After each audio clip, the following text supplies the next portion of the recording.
being 7 o'clock, and we have a quorum present and online.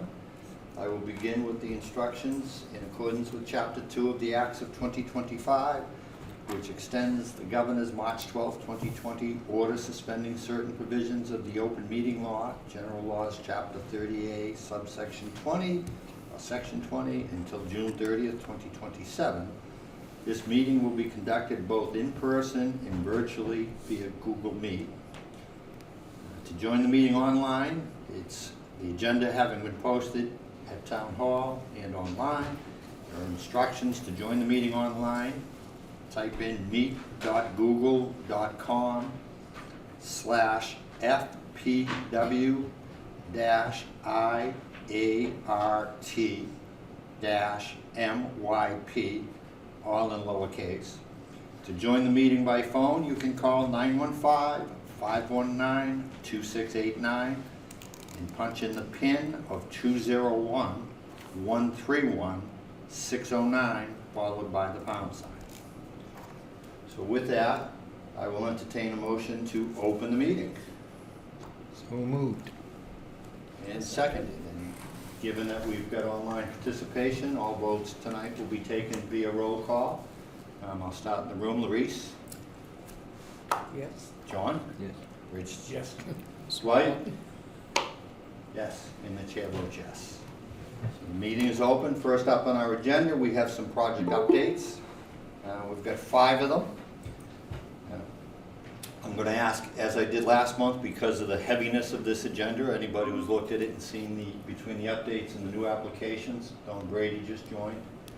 I'm going to ask people to really focus on the important stuff and don't be afraid to keep your presentation short. I don't want to shortchange you. If there are things you want to tell us, please feel free to tell us, but do try to keep it focused.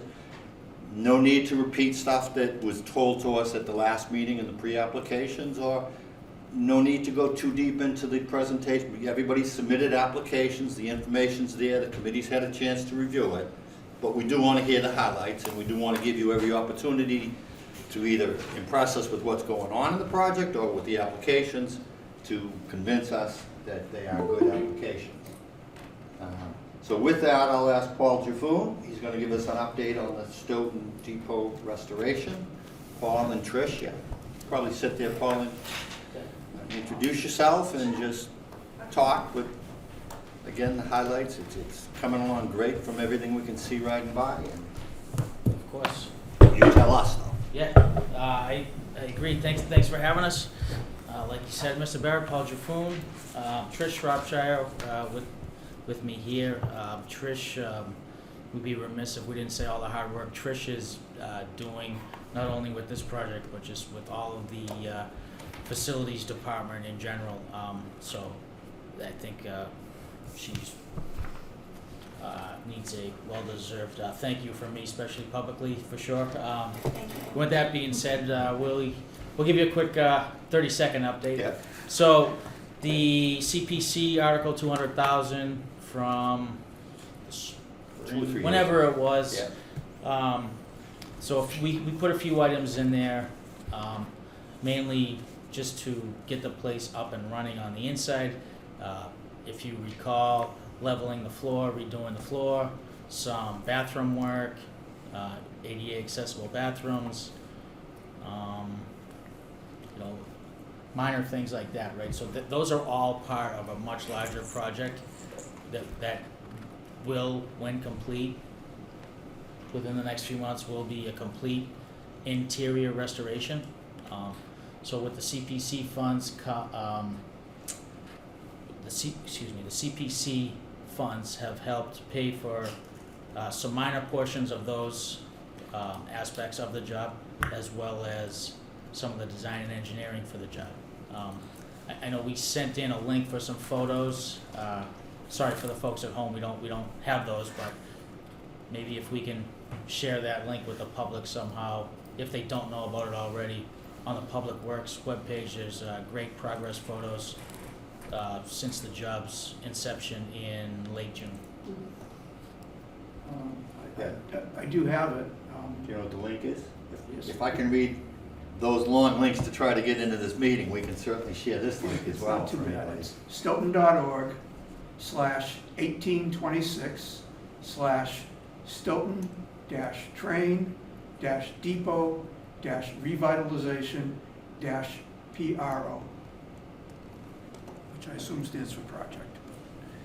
Whatever it is, that's how And I with, get Yeah. and with I that, assume those are a lot of the same pictures that I have seen posted out on social media. Yep, the same ones. Yeah, yeah. yeah, yeah, it's just nice to. Oh, to- absolutely. As, See it in a row. progress photos, it's great, I hope it gets people excited for what's coming. as do we. Okay, any questions from the committee? Any questions online? Don, Dwight? I have a good question. Do you think it's on schedule, given your expectations? Yes, we do believe it's on schedule, not only do we believe that, it is, Thank you. yes, in fact. Okay. Question? Rich? Is the clock restoration part of this round? It is not. Okay. Any anticipation when that might be? We are hopeful, we have a pending town meeting article for the special town meeting in a couple of weeks, in which we hope to, we have proposed those repairs within that article. Depending on the extent of some of the other repairs needed, it will be lower on the priority list, but we are hopeful, and we did include it in that proposal. And again, we're hopeful, but we can't guarantee that, because that is lower on the priority list. It will be a If- nice if we addition. We will understand get what it that done is. someday. Yeah, of course, Yeah. of course. Okay. All right, thanks. Okay, any other questions? Okay, then we'll let you sit, Paul. I know we'll get you coming back up with a new request in a little bit, but do we have Tisdale? No, he said he's not going to make it. So. Do you want to, So Yeah, I can, if you, on the Yeah, you pocket can speak to parks? I or- can, It's early on. I can try and fumble through it. I know Mark is probably at a different Yeah, meeting. no, that's you fine. know, It's a, as is the town manager. And when I get to, when you guys bring us up here again in a few minutes, we'll speak on that, but Yeah. both were hopeful to be here. He sent Yeah. in a project update, which I can put on the screen. Okay. yeah, why don't we do that, and then we'll take a quick I can look. hopefully Tell answer us- any tell us. questions. Tell us the highlights. Uh, Or do you just want to put it up and we'll ask questions? why don't we do that? Just because I didn't write the Yeah. update, excuse me.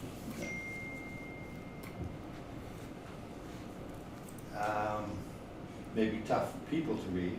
I'm sitting close enough. We highlighted permitting plans, 100% complete, construction documents, plans and bids, 75% complete. And you're gonna be working on acquisition of the abutting parcel, final design, bid documents, project bid in the next couple months. Yeah, there's an article on town meeting to Yeah. acquire the parcel next door. Mhm. And I just went on question 3, he said it's between 50 and 75%. That's not the project itself, that's the documents that are done. Yeah, it's, Yeah. so,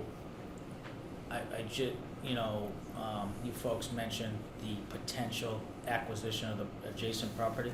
Yes. Okay, so I think before we get too far with the design for a certain parcel or parcels, if we do in fact acquire that, it may change a little bit. Yes. So, I'm gonna speak for Mark, but I Yeah. probably shouldn't, but if the project does in fact become delayed a bit because we wanna incorporate that property, the thought is, well, we're not gonna do it wrong twice, we're gonna do Right. it right once. So that's the tact we're gonna take. I think that's a good tack to Yeah. take.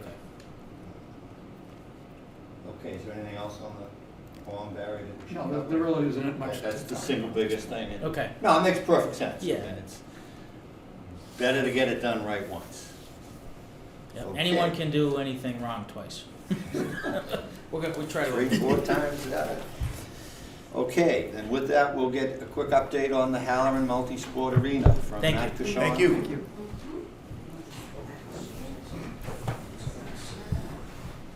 Matt Koch, I'm Recreation Director, so I'll keep it quick. Good news, we are open to the public. Stoughton Day was the first official day. We were able to put the CPC table right in front of the court. It was really neat seeing, I was there by 6:30 in the morning. By 7 a.m., a family across the street was on the court rollerblading. A family was out there playing street hockey up until the start of Stoughton Day, and the family next to them was playing basketball, so it was really, really nice to see. Court is completed, open to the public. RAD, the contractor, is done, but we aren't officially done yet, as we are adding that security camera. Trish has been super, super helpful on getting that done. The electricians are 75% done, I'd say, with their work. They've, I don't know, what's it called, pulled all the wire to where it needs to go. I reached out Monday to New Era, who's the camera contractor. They said they're 7 to 10 days out. Once they install a unit, the electricians just come back in, dovetail it in, and then it'll be completed, and we can close it out. So big thank you to the engineering department, to Paul. DPW did a lot of work. Huge thank you to CPC, members of town meeting, everybody on the various boards that oversaw this project, members of the public that had their input and support, and it's been a really great job by every day, and seeing it being heavily used. I sent over pictures of our adult fitness class. About 40, 50 ladies in that class. They hate using the grass, so they love the court surface. It's a nice flat surface for them, so they absolutely love that. It really shows how the use is for many uses as This it is the was photo intended. that Matt sent. Yeah. Yeah, so that was on Friday. All the adults out there in their morning fitness workout class. So again, big thank you to everyone in the CPC. Again, town meeting, everyone who supported it, had their say. All the town departments that helped us throughout. Engineering, DPW, IT. It was really a team effort, and I'm glad to say it's open to the public. And a big thank you to you as well, Matt, for shepherding us through it. I know we had some issues, and you dealt with them appropriately, and we got it done. We got it done on time and in budget once we got rolling, so that's not always an easy task, and you've done well. I went to Stoughton Day, and it was a nice surprise to find that the facility was open and being used. Yeah, It was used all day. that's great. Any questions, comments from the committee, here or online? And we will continue zipping through these things. Thank you, Matt. Thank you, Matt. Eric Coleman online. A quick update on the Glen Echo Pavilion. Very good. Microphone working. I could hear you there. Yeah, we can hear you, Eric. Yep. Okay. I met with Fran, Craig, Nick, and I guess Paul before was it there. Anyway, so I asked Fran for a analysis of our meeting, what went on, and this is what she wrote, and I'll read it to you. Engineering is in contact with the DPW to confirm they have the time to do the site prep work. There's removal and storage of the 3 existing tables, and demo of the existing concrete pads and a walkway to the picnic tables. Rough grade area for new concrete pad under pavilion. We are currently in discussions with the DPW regarding this scope of work. I don't expect DPW to do all that, but that's what it says here. The pavilion was approved to be ordered. The purchase order is in process. The lead time for the pavilion is 3 to 4 months, which puts it into the winter. Here it says the ADA table was approved to be ordered. The purchase order is in process, and I'm going to comment on that soon. The color ordered is to be green, and a bid for a contractor to do concrete work and build a pavilion will go in the winter of 2025 for spring construction in 2026.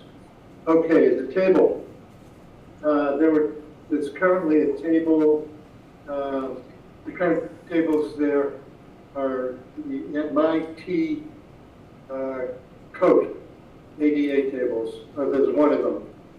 And we got a quote for that one of $2,413.65. And there was another one which was not the same as the ones that are there, or that particular one. It's from Wabash, and the bottom line on that one is $1,634.97.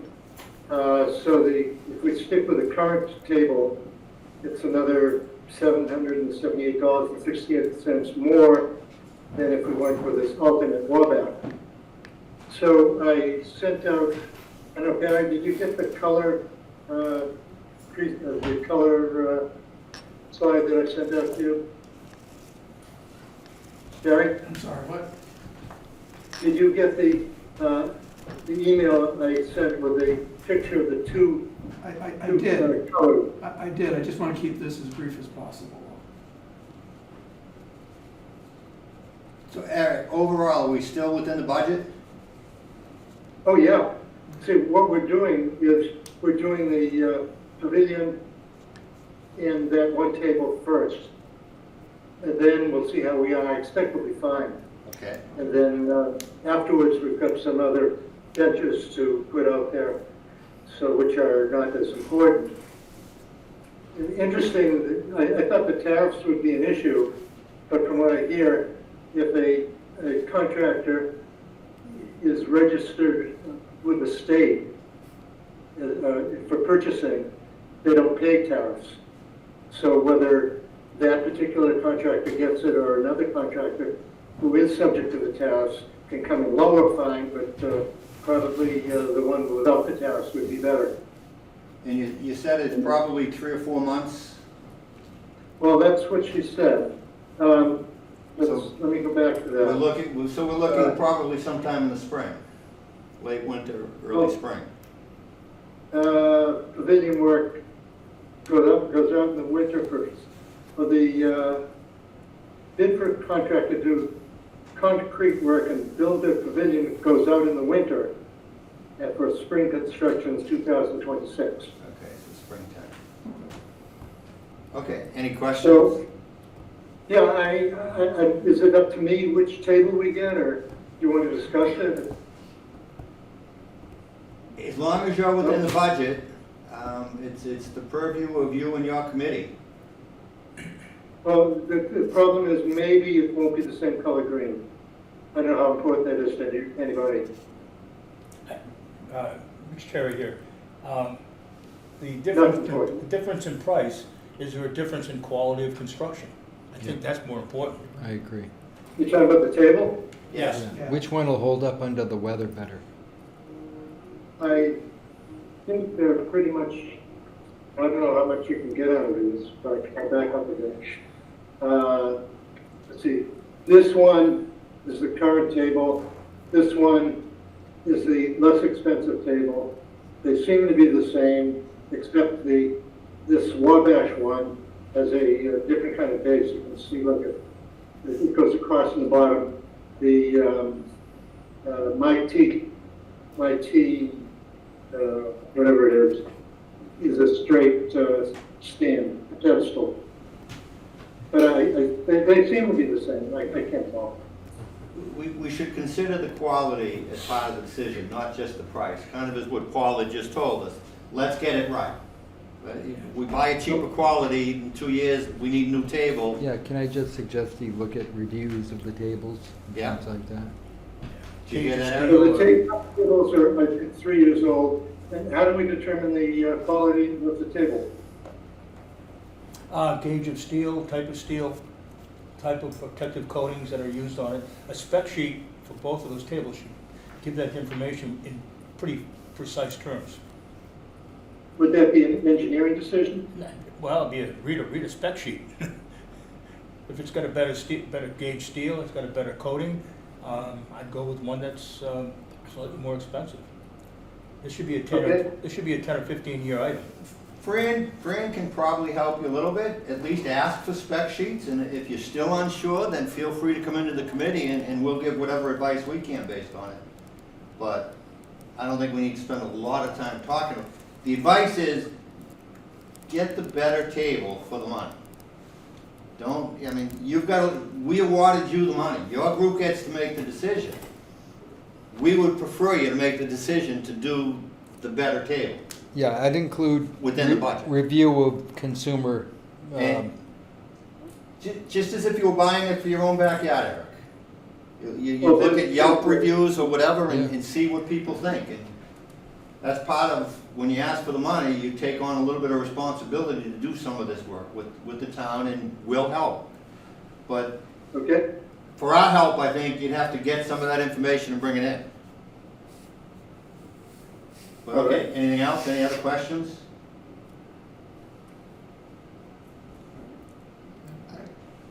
Thanks, Eric. Thank you, Eric. You're welcome. Thank you for having me. Next up, we have an update on Marks Field. Mike Tupin is here. Mike, if you could introduce yourself for the audience, and I know you've got a lot to tell us, but I don't know if you're here. Don't feel free to keep it quick. Tell us what's important. We've all got your update. We've read it, we've heard it, but obviously Did you the look at the pictures committee. I sent? Yeah. Oh, okay, good. All right. Yeah. All right. Mike Tupin, representing Stoughton Youth Lacrosse. Since we last met, we did get our NPDES permit, although it was a little over 30 days later than we expected. So we did our site demolition, got rid of the old building, and then we installed the concrete pad fence posts and sleeves, and laser graded and seeded the field. With the restriction on the growing season for the grass, we went heavy getting that part of it done first, and we're waiting now until that season's ended before they go back and really go after the putting in the fencing and completing that side of it, because they want to get as much growing as they can without trampling on the seeds. Yeah.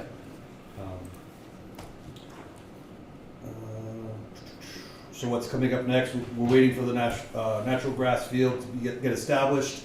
We'll do the protective ball netting. We're gonna the regular size fence posts are all in, but the ball netting posts, we're waiting until we can get back on the field to do those. Those are all at the site. And then the storage facility will be done. We're gonna get those done within the next 4 to 6 weeks, once the grasses stop growing. If I could, I'm just gonna put up a photograph that you sent me. Okay. briefly.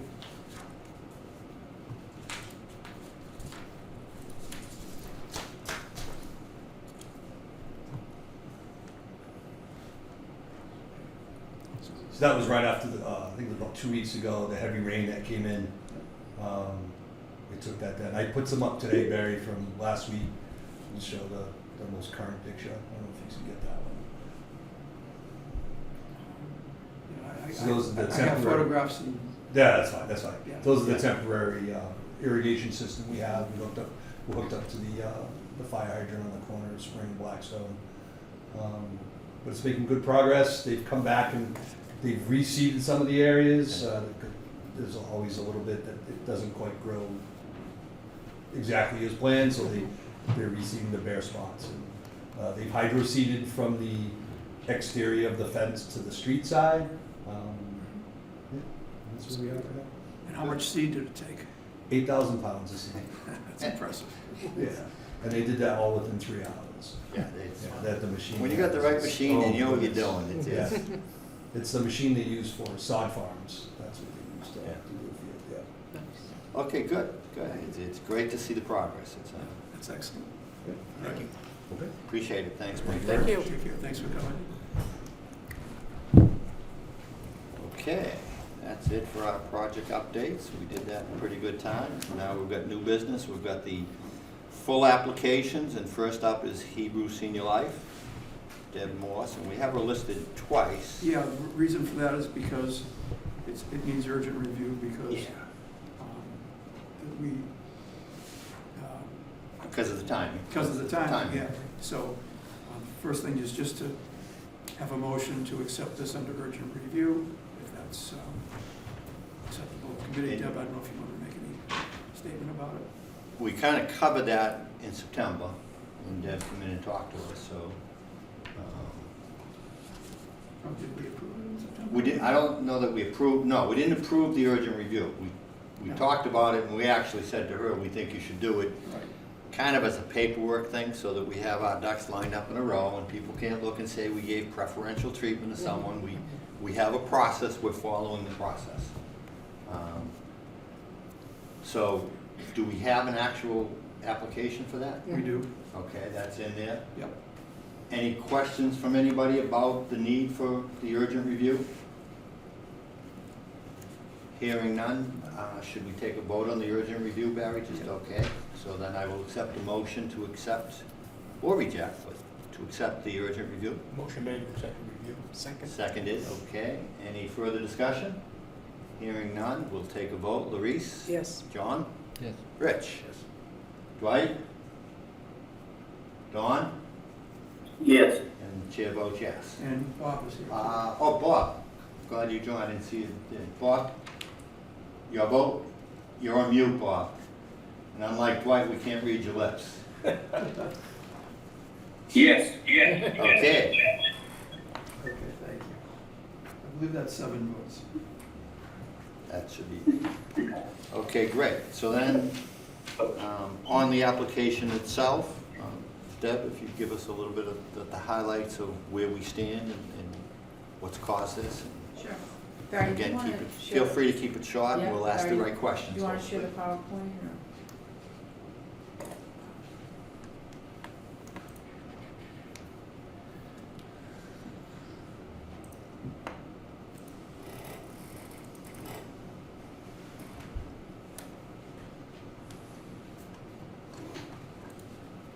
And I'm going to share the,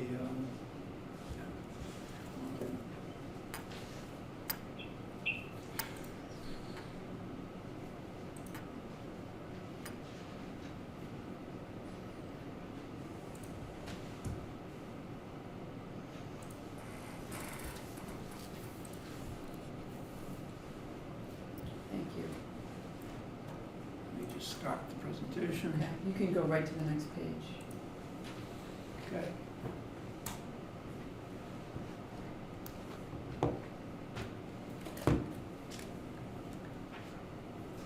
So just as a reminder, it's a 3-story, 96-unit, all affordable senior housing community at the corner of Canton and Simpson Streets. We received town meeting and zoning board of appeals approvals. We were also informed this summer that we've received the requested funding from the Healy Driscoll administration via the Executive Office of Housing and Livable Communities. And we anticipate an 18-month construction period starting in May or June of 2026. I don't know, Barry, if you want to keep scrolling through or just. Yeah, if you want the next slide or now the one Yeah, if after? you want to just keep going down. Why is this not, it's not keeping up with what I'm doing. Hang on a minute, sorry about that. If you want to just hit the arrow on the right, or the No, left. no, it's, No, it's not. I think I have the wrong screen up there. Hang on a Okay. minute. Good news is we have technical issues here. We might have somebody who could help us in the audience. but-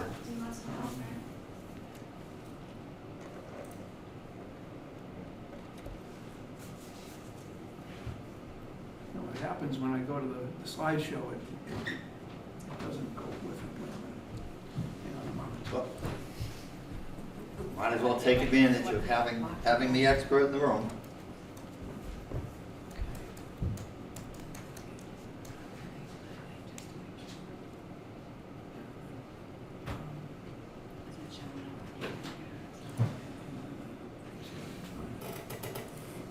Oh, there it is. Okay, all right, I had the wrong window. Okay, we're good, thanks, Trish. Okay. Okay, Okay, so Why don't you- flip yeah, down to go ahead and where Deb scroll. wants to be. yeah. It is a nice looking project. Could you give us an orientation as to, is that facing Yeah. Canton Street? Okay. We're gonna get, I'm gonna show, Okay. so go to the next slide, there's a couple of renderings that I can show you. So just as a reminder where the project is, it's right at the corner of Canton and Simpson Street, near one of the Stoughton Housing Authority communities. You can go to the next slide, I'll show you the rendering. So this is the view from Canton Street. Would be like the front entrance, the drive-in. The community space is sort of in the center left, and that would be the space where we would want to very much share with obviously people who live in this community, but other seniors from Stoughton. We want to open up our programming and sort of be collaborative with the Council on Aging and really have that place populated and busy all the time. And God forbid if there was ever an emergency in the town of Stoughton, we are designing it and constructing it so that it could withstand an emergency and be considered an emergency place for seniors. Excellent. Go ahead, you can go to the next slide. This is a view from the back. So this is what, we're gonna have walkways that are wide enough to accommodate a person in a wheelchair and a walker. There'll be a pergola, and we just really want to activate this space as well, so that people are really taking advantage of the greenery in the back of the community. Go ahead, Barry. And this is a view sort of from the wetlands, from the back of the building. So we're really going to be cleaning up that space entirely. So we submitted a supplemental request for $500,000, which is in addition to the generous $1.3 million that was awarded to this project in the spring of 2024. In total, the town support is less than $20,000 per unit, and in exchange for that, the town will receive a 96-unit supportive, affordable senior housing community. And the way we're thinking about this supplemental request, it's really a macroeconomic reserve to safeguard the project against market volatility. We're in a period now, as you all know, where interest rates are really volatile, construction pricing is challenging. If we don't need the money, we will withdraw our request. But the way it works in this town, it's like we have to make the request now. If in May or June, when we close on the financing and we don't need the money, we will say, thank you, please reprogram it to a different use. So we're not intending to hold on to it. We're not intending to expand the budget if we don't need the funds. Interest rates have improved slightly since we even submitted the application to you a month ago. Yeah. And FMR stands for fair market rents. And so, 36 of the 96 units will be deeply affordable for very low-income seniors. And the rents associated with that, the rents that sort of HUD and the state provide, have gone up slightly because of inflation. That means we can get it translates into a higher permanent loan. Yeah. So that puts us in a better position. But the Build America, Buy America requirements and tariffs, there's just a lot of uncertainty around that.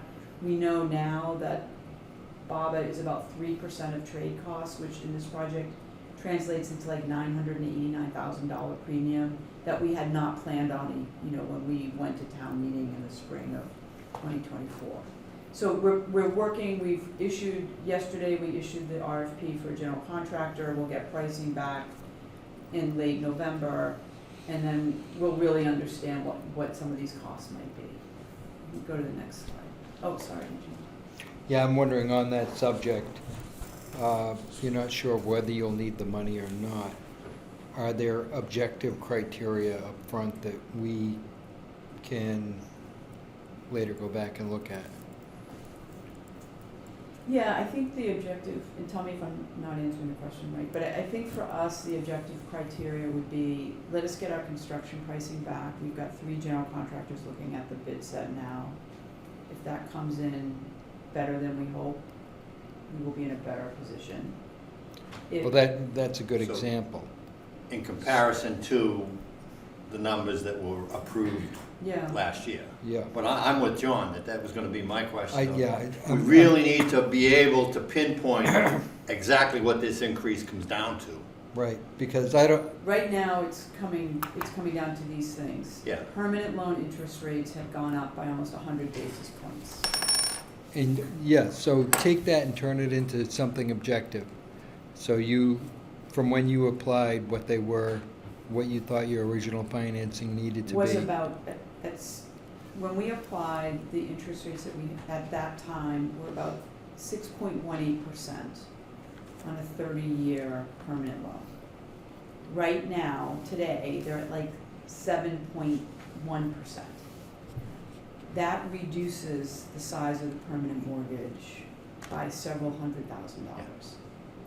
Point one. Point two, the construction pricing has increased by about $989,000 because of the Build America, Buy America. That's an assumption on your part. Well, we had a general contractor price out what it would cost to buy things in the that are manufactured in the United States versus manufactured in other countries. So that is their estimate.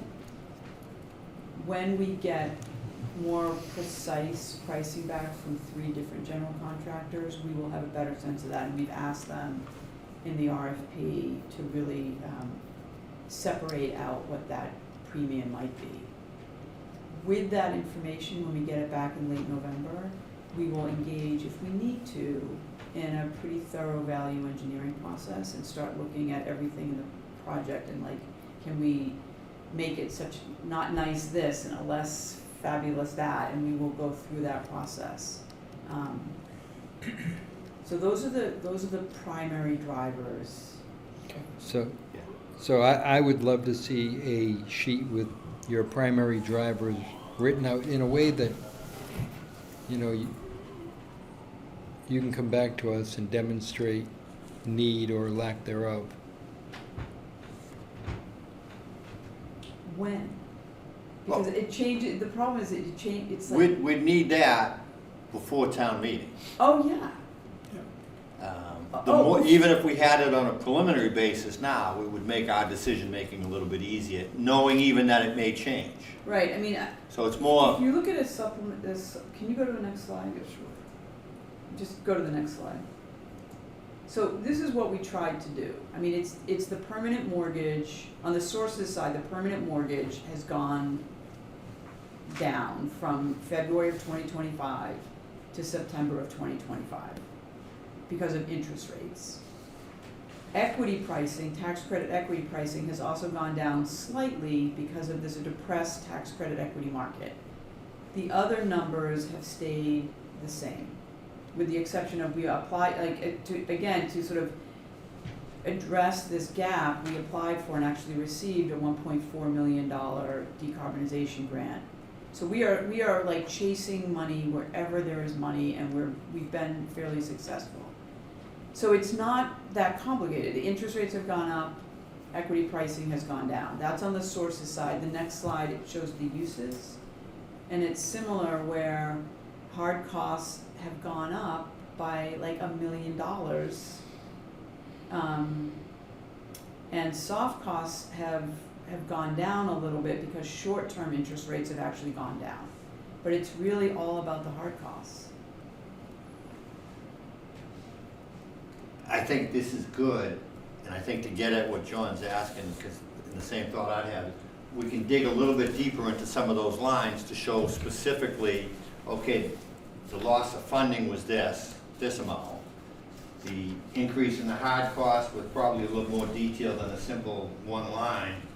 Some of what the Babler and Tariffs did, more detail to just show. And then you say, okay, and we'd also talk about what you just said, you went and got money elsewhere as well. You're not just coming to us to cover the whole cost increase here. No. But if we got that down into a one piece of paper showing that this is where we were, this is where we are, here's the difference, and here's what we're making it up. We could probably make up something off of these two that I think would do it. Yeah, I mean, Yeah, I mean, I think tell me if this would work. So on the hard costs, I mean, I would simply, the best that I could do now, right, because Yeah. it'll change tomorrow and it'll change Understood. tomorrow, is I could show you the like literally a line item by line item Yeah. of like the construction cost. This much for, this supply and this much, and then it's like 3% of the trade costs is Yeah. the BABA thing. And that's what that number is. And- So I could show you the trade costs, but again, we've just gone out to bid, so it will, Understood. okay. Understood.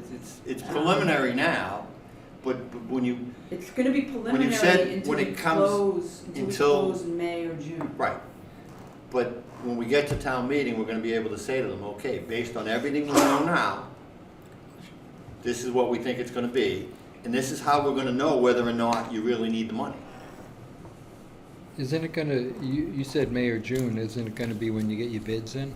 We get the bids in, and each of the contractors is gonna say, we've asked each contractor to include like an escalation allowance to get us from now till we start construction with all the uncertainties going on. But they're all gonna say, this is the best we can do right now. If there is a new tariff imposed on something that we could not have predicted, like recently was kitchen cabinets, and then it was stoves, like, and we've got, kitchen cabinet, we have 96 of them. So whatever that tariff is, it's times 96. There's not one general contractor who's gonna promise that what they come in with in November can be absolutely the same price that we close in. They just can't, they can't hold those prices given the uncertainty. But we will certainly have a much more precision in November than we have today, absolutely. Yeah, I just haven't seen bids like that for construction where they're hedging and not committing. I mean, it's a $40 million project. I think got the that gen- I on some think the home gen- renovations. I think this the summer. general Did you? contractors Yeah. would love to be able to commit, but how would you suggest they do that, given what's going on in the country? Like, They do their best. That's, I don't know, we're building a project now, it's half that price, Yeah. but there were no allowances for changes in tariffs or anything else. They were accepting that risk and maybe pumping up their bid a little they would because of it. definitely- Yeah, because they're not gonna just accept, and for us to be able to compare each GC, we don't want them right now to artificially inflate their bid to take on that risk. We'd rather see it with as much differentiation by line item as possible, and then we can be like, okay, why is your cabinet price 30% higher than this other Mhm. firm's cabinet? Like, that allows us to really probe into it. Dig, yeah. Yeah, which I think it's the responsible thing for us to do. I think it makes The sense. state I wants think us- overall, the advice still remains that we'll have a much easier case in front of town meeting Okay. if we can put up a schedule and show them specific line items and explain what happened to that line item in the form of BABA or a tariff Yeah. or a Yeah, cost I'm- increase over and above what we were anticipating, but I am actually concerned more about our final decision-making on all these projects that are coming in right now. It's gonna be tough, it's gonna Yeah. be. My Yeah. hope, to be fully transparent, my hope is we don't have to go to town meeting, that we withdraw the request. Your town meeting is in Right. May, right? yeah. Yeah, so it Beginning will of- carry, But for us to make a No, no, no. decision that we're gonna recommend it, Totally, we have like to this. assume we're gonna go there. right, no, I And we can totally- keep our fingers closed, crossed with Absolutely, you. absolutely Yeah. appreciate that. That's Like, all. you have your process, and that's why we're here, because we're respecting your process and your timeline. But I'm just telling you, Yeah. like, what you want and what I want is the exact same thing, which is Absolutely. like, we don't have to go to town meeting. Would it make sense for you to come back either remotely or in person in December after you've gotten some of the bids Yeah, in? happy to do Yeah, that. it sounds like it would. Yeah. We are interviewing the general contractor December 4th. It's the first Wednesday, which I think is the 7th, if I'm not mistaken. I'd have to leave my screen. Let's stay in touch, because I just wanna make sure I have enough information by then to really share with you. I'll get you the date. Okay. After everything you just said about your vendors and the percentage of increase. December 3rd is the Exactly. first Wednesday. My little company's facing on $100,000 projects, 3% increase, and it may go up. And my quotes are good for 10 days. That's how. Yeah. Yeah, I mean, we'll put you on the December agenda, What was the date? December 3rd. I should have known that because it's always the same as September. Yeah, no, happy to. That's a good idea. Yeah, no, I think that's, and we do have time to put together that schedule with the updated stuff, but it And I would be commend- nice to see it as of today so that we can make the decision that we need to make. Yeah. No, and I commend you for coming Yeah. forward and, No, staying with the process. Because yes, this is what we have to do. We have to be ready in case we have to go to town meeting and ask for this money. If it turns out we don't, fine, but we may have to. We can't just say at the last minute, we didn't think we did, but now we have to. Yeah, We because we could do we'll it the know. other way. Well, I'm also thinking there are other people who aren't gonna get funded if we go with this. You know, other applicants. Possibly, yeah. Well, we'll see. I mean, we've got, 10 applications a year. We certainly have a record number of applications and by far a record amount of money being requested from us this year. Yeah. No, I don't take this request lightly. No, I No. didn't think you did, and as Barry said, I appreciate you coming in. This is still a great project that will benefit the town, so. Anything else you wanted to, No? any other questions from committee members? Is there any other I slide just you have want a- me to show? No. Is that Bob? Yeah. Go ahead. Or- Yeah, this is Bob. Sounds like I got it. Can you hear me? Yep. God. We heard that. No, we can hear you. It's gonna be one of those days. We can hear you. We can hear you, Bob. Can you not hear us, Bob? Oh, he can't hear us. Don't say anything bad, because we got you. I can see if I can get him on chat and let him know we can hear him. Hang on, Now you're on mute, Bob. hang on. Let me put him on chat and Yeah. see if I can get him on message.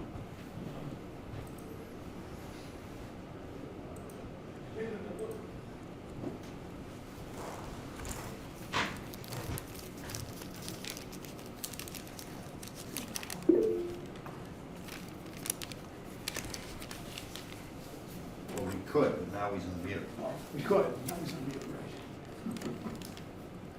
And another one, but now you're on mute.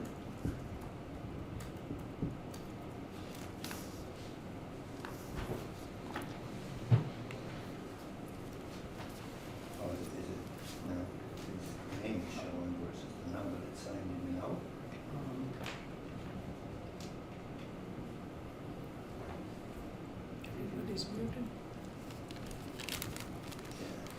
He was obviously having a problem because he couldn't hear us. Right. Hi, can you hear me now? Yes. Yes. Okay. I'm sorry, I got an echo. Okay, well, We'll bear with it. ask your question while we still have you. No, I comments, I'll make them real quick. I like the, if you don't need it, you'll give it back. But I would like a little bit more of itemized things, like you had indicated, solar, buying it, leasing it. If you had doors, windows, kind of getting into that aspect of it, so you can make your argument as to, due to the increased cost of the material as well. Thank you. Yeah, I think that's consistent with where we were going in the conversation, Yeah. yeah. So thank you, Bob. Anything else?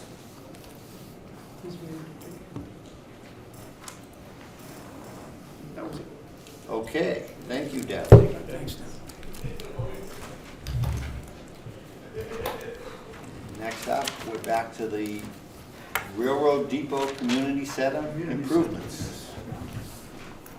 Paul and Trish, who, for those who don't know, is also the town's IT director. Is that, Trish so it wears a was lot kind of hats. helpful to have her here, because some nights we've struggled with things like that. But thank you for that, and take it away. All right, thanks. So, excuse me, before we begin, first of all, thanks for having us again. The town manager wanted us to write up a memo for the committee. We'll send this out to the other committee members also. The town manager, he apologizes, he's upstairs at a finance committee That's meeting. perfectly fine. He really wanted to be here and I don't mind saying, and he would even admit, this train station, community center is his baby. So he really is invested in this. And he's, as you all know, and others in the room can attest to, his insistence on transparency is, something that we appreciate and yeah, we appreciate, certainly. So he asked us to read this, and again, we'll email this out to the rest of the committee members. So we have not requested any new CPC funds to perform interior work. All CPC funds in this application will be used on the exterior portion of the project. Please know that there is still much that is unknown with respect to the external work to be performed on this building. For instance, our original estimate back in August for carpentry work needed to replace rotted wood was $75,000. We have an article before town meeting that includes that $75,000, but we now know that work is expected to be twice that amount. Having said that, we may need to reduce the hardscape scope in order to complete the exterior work. And by the hardscape scope,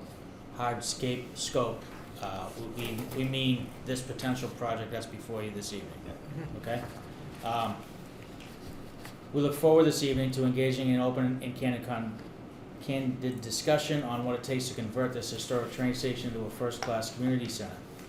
We will appreciate your understanding and support as we deal with sudden and unforeseen conditions often associated with the reconstruction of historic buildings. We are confident, however, that the dollars requested in this application will allow us to create a beautiful outdoor space for Stoughton residents to meet and socialize.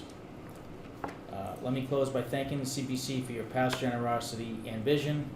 Had it not been for your investment in a new roof in years past and other projects, this precious building would have been lost and this project would not have ever been possible. So thanks for allowing that. Okay.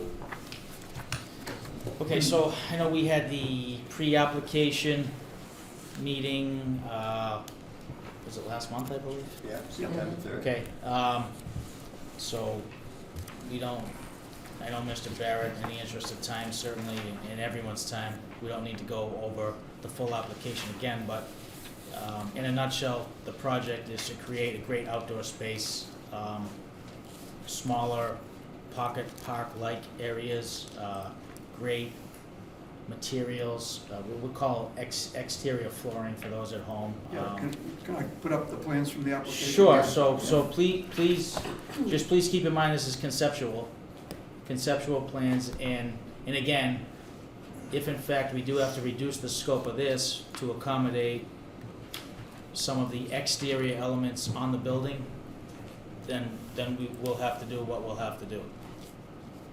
So, you know, this plan would be considered the Cadillac of plans, conceptual plans. But we, I believe the previous speakers used the word value engineer. Sometimes within these projects and unforeseens, especially with a 140-year-old building and or the site that it sits on, plans change and items get value engineered out of a project. So this will include landscaping, which isn't there now. Great landscaping, great plantings, first-class materials for exterior event spaces or under canopies. The idea is also to bring some of the interior elements and materials outside. So, for instance, within the packet, you see some of the decorative metals on the ceilings and things. One of the ideas is to create message boards with similar materials, so one can see that we are trying to bring in interior elements to the outside.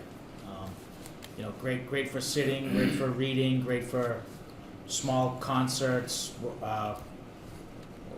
anything you can think of, really. I think Mr. Barrett even, with another applicant in the room, I believe you said maybe we could watch the fire engine drive by, and while we're having a concert, while we sit here and incorporate two projects within one, and that's something that the people really deserve. When you say the hard landscape, that's the Port Cochere and the other area facing Porter Street, which is no Facing, parking. yep, the back parking lot. That may be eliminated. Is that- Cut back. Initially, Cut back. yeah, we may have to cut that portion of the project back, That's yes. a great asset. It is, so the idea isn't to say, we want a $1 million project, but But because we had to do all this other stuff, it's really 1.3. The idea is, we're gonna give you everything we can for $1 million, which may include some of the exterior work on the building itself. Much as we spoke about with your earlier update too, though, let's not throw out good stuff for the sake of hitting that number. Keep us informed all along the way, we'll talk about it, we'll have open communications and be upfront, and we can make those decisions together. We can promise you that. Why is his hand up? Dwight? You're muted, Dwight. I can read lips for yes, but anything more than that, I'm, Okay, try it now. no, you're No? still not coming through. Said it still can't. I can hear you, Dwight. Bob can hear you. Bob can we hear you, can't. but none of us can. That's it, spring in the Yeah, cans, they yeah. got together, you know? That's kind of weird. Do you want to put it in the chat, Dwight? Yeah, I was gonna say maybe we can type a question.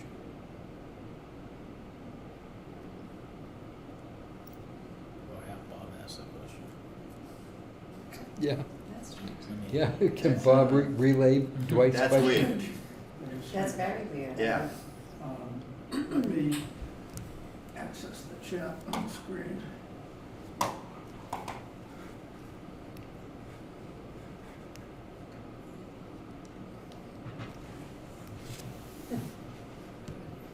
So if Dwight sends something in chat, it'll come up here. Dwight, can you hear us still? Now I can't even see you, so I can't tell. Get Dwight back on. Maybe he logged out, gonna get back in. Oh, there he said something. Can you say more about the The rotting wood? was that inside or outside? It- Wants to know about This, it, What you any- mentioned in the memo. Oh, Yes. Yes. anything pertaining to this project would be exterior only. No, he's asking. In your you to remove memo, from you mentioned the July. $75,000 for the rotting wood. 75,000? Is That that, became I had the same 150. Is that question. inside or outside? That's outside. Okay, so it is outside. Just the fascia. Okay. All that stuff. Under the portico, things like that. Yeah, okay. Fascia, soffit.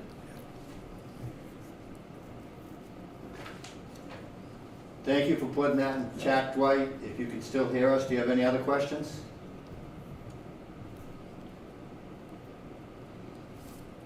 He said no. That's weird.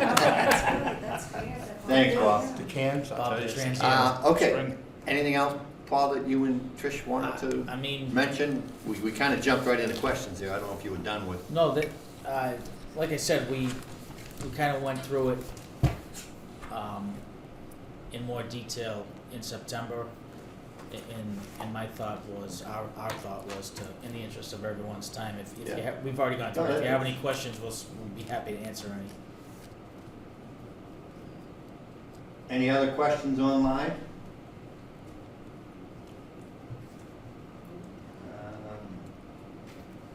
Bob and Dawn are both muted with no pitches, so, Not at this time. okay, thanks, Okay. Bob. Okay, good. In the room?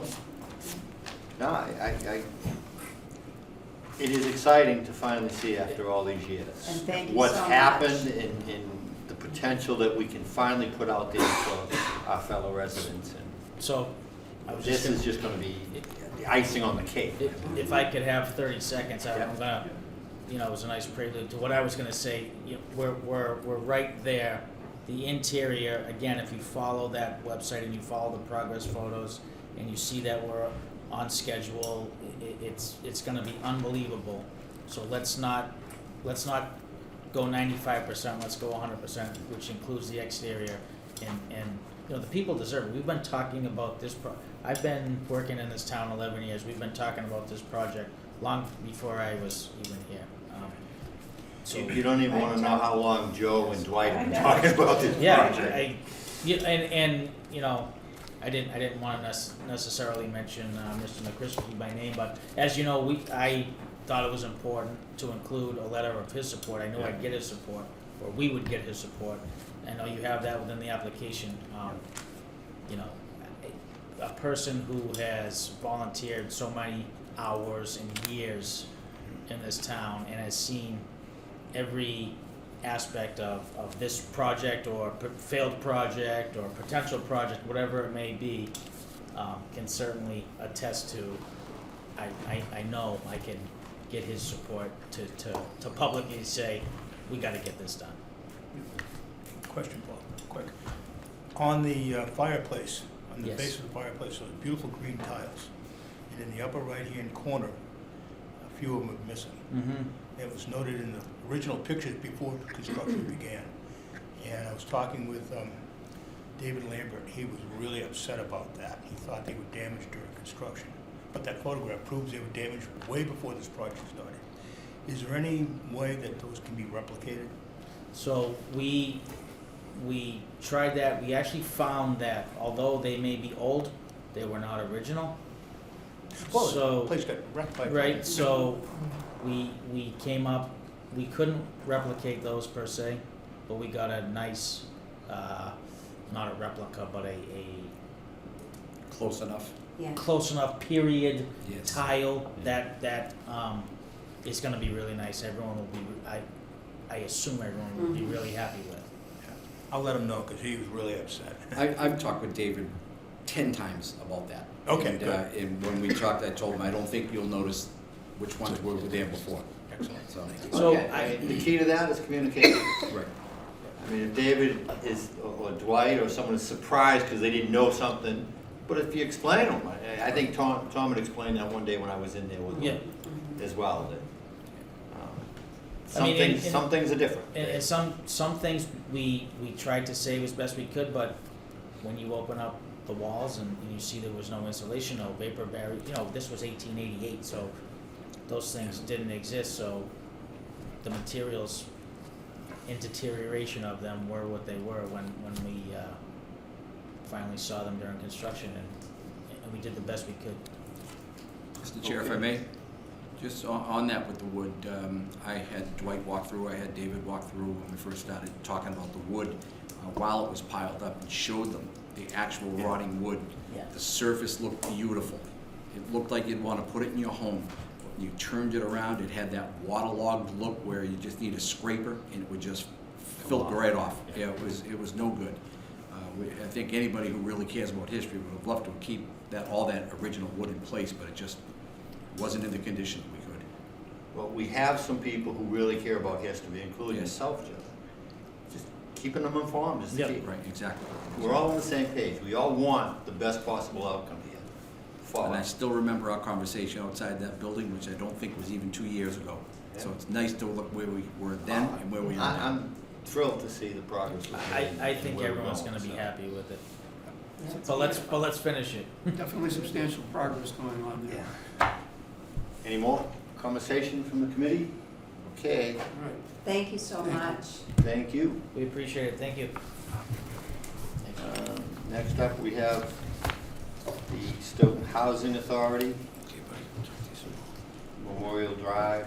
I won't even go into the I'll 705. reach out on that thing that I sent you. Colleen, I know I saw Colleen online somewhere. It's some nice We stuff. can get rid of that You might wanna presentation. reuse That it is too. Colleen. Colleen, you're muted.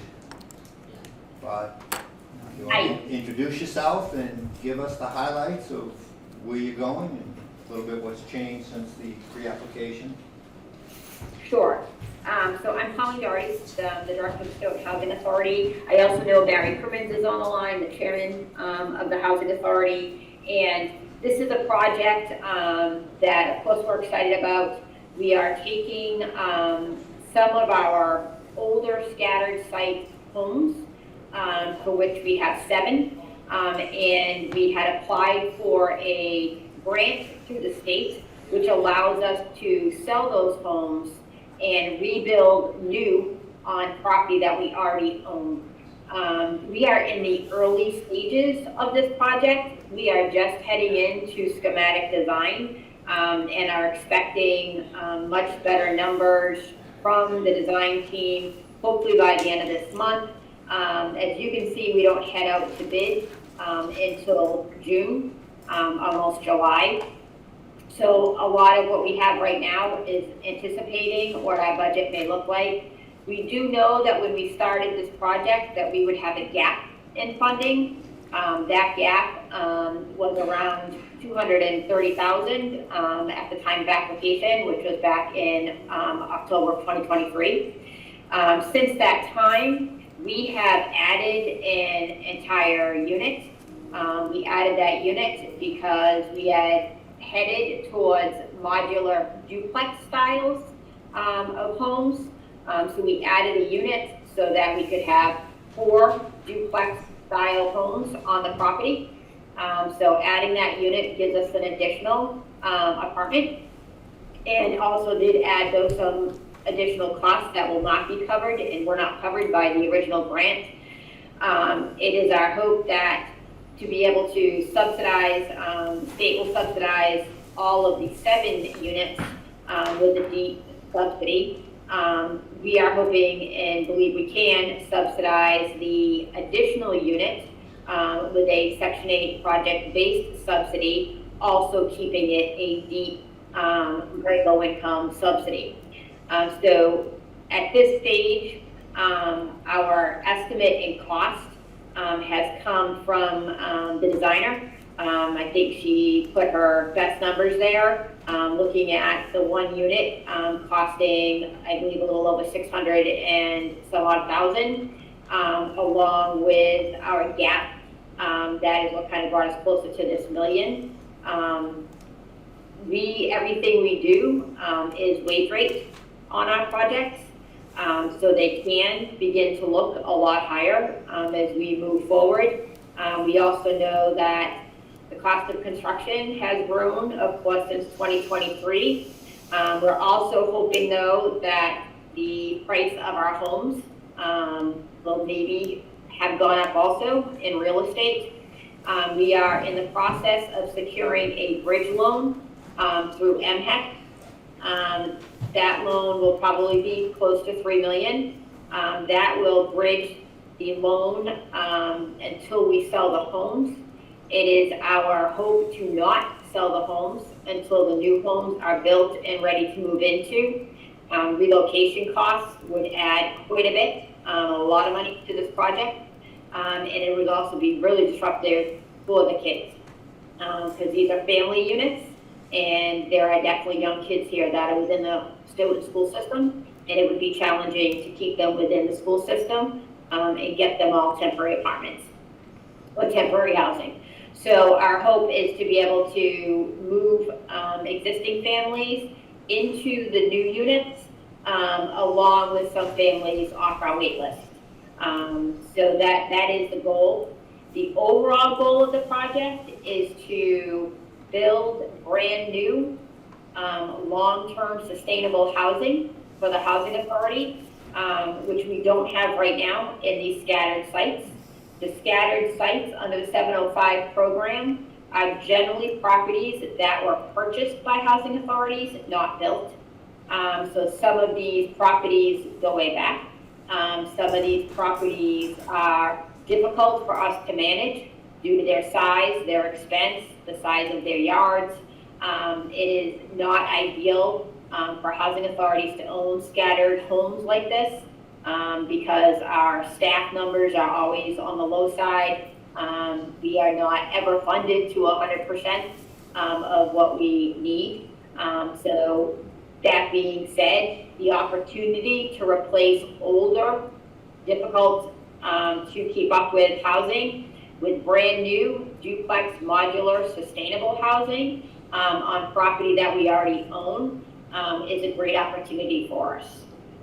So right now we are doing the best we can to put in these holes that we may have in funding, or that we know we have in funding, and hoping that the CPC would consider our application. I understand the original ask to this application ask, is much higher. I think part of our process here is understanding what the costs are going to be as we continue through the design phase, and also really wanting to hold on to these duplex style units. This is going into a development right now that has a lot of single family style Cape homes. And I think to put anything larger in here would, not keep up with the neighborhood. It would be a little intrusive on the neighborhood. I think keeping our duplex style homes, which adds that additional unit, is a good design choice, and a good choice, for fitting into the neighborhood, for these families. Not just the neighborhood of the site that we own, but also the neighbors across the street, on Drake Ave. So we are hoping that this is a project that will give the town, and the housing authority many, many years to come, of quality housing, through this opportunity. And that's what we're looking for.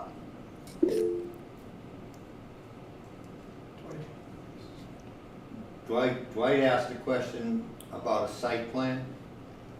We did add a site plan to the application. Is it in there, Dwight? I have to go back to it. Let me see. I got the application. It is preliminary. Schedule.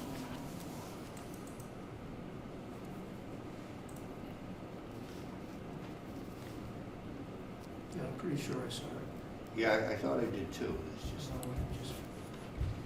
220 pages. I was gonna say. And I'm going through the little tabs. A lot of those pages are audits. Yeah, no, it's, It must be near the end. I was gonna say, I didn't see it in the front.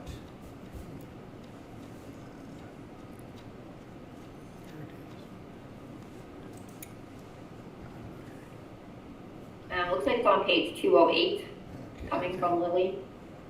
So it's definitely near the back. Yep. As an attachment. Yeah.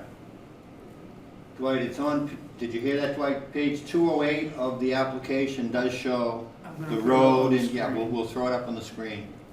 Thanks, Colin, you found it quicker than I did. I was jumping down through those audits to page 200, I know that they're, and it was still the for one audits. who does the audits, they're exhausting. Uh, One have to read those.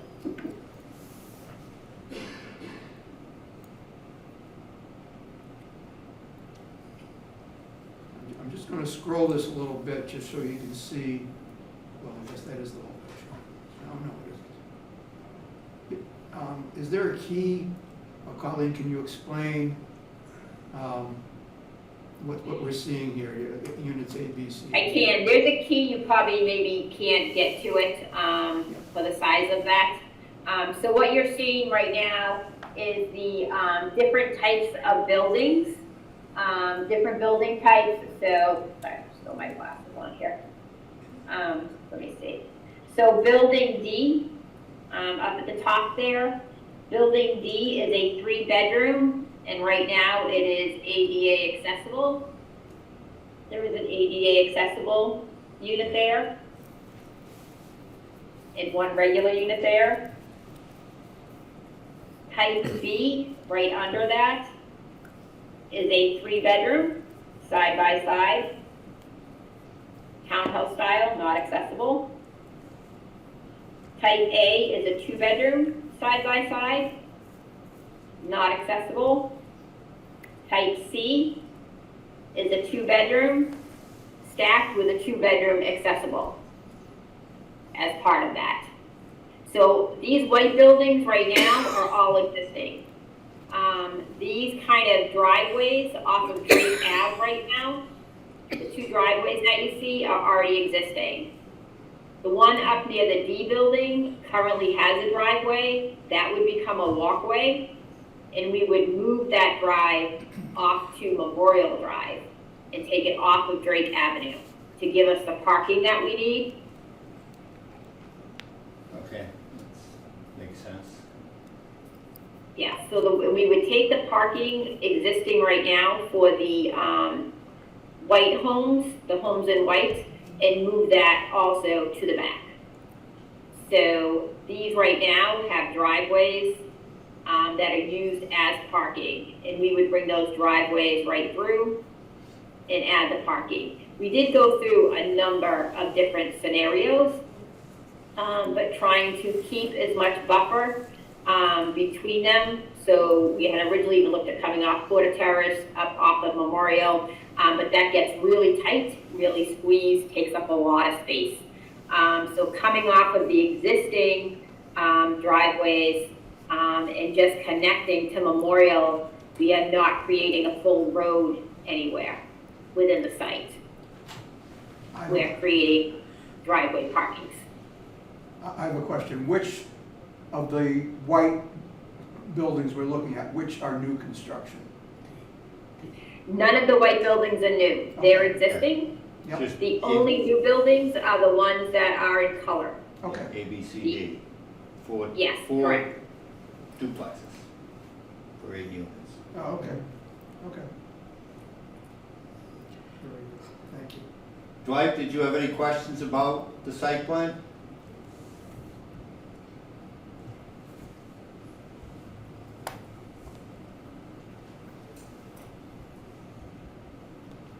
There are also a bunch of pictures of the white houses around, so, in the following pages, but we don't need to look at them. Yeah, the white homes are all, if you've been to the site, the white homes are all smaller capes throughout the site. And then when you come over and you see kind of a larger white building, that's actually a building that houses residents from the Department of Developmental Services, and there's 24-hour staff in that building. So that's a special building, but that's the only one that has multi units in it Yeah. currently at the site. Barry, did you see Dwight had a comment there in the chat? It was on the I screen, it missed it. disappeared, yeah. Well, I can go back to, Go back to the chat, yeah. oh, he says, we asked about open space, but it looks like it's not relevant. Right, yes, we did not do a driveway there. I do have somewhere, I'll see if I can find it, Dwight, I do have in here, how much space these units are gonna take on the property. I think right now, we take under 30% of the property. I think this brings us close to that 30%, of units on the property. I thought I read, did it increase it by like 5 or 6%? It did, that's correct. Yeah, it's actually a good sized property with a, Still a lot of open space there, yeah. yes, yes. Any other questions Yeah. here in the room or online? That looks very good. I'm glad Dwight reminded us, because I had seen it in the application, but I didn't focus a whole lot. So it's good to hear you explain what it is. Are you looking at building in any sustainability measures? Yes, we absolutely are. So any housing that we build now, we look at every piece of sustainability. The state actually has also a sustainability fund that we will look to tap into. But everything we do, we'll probably even consider solar for these, whether it be rooftop solar. These will have electric, air source heat pump type heating.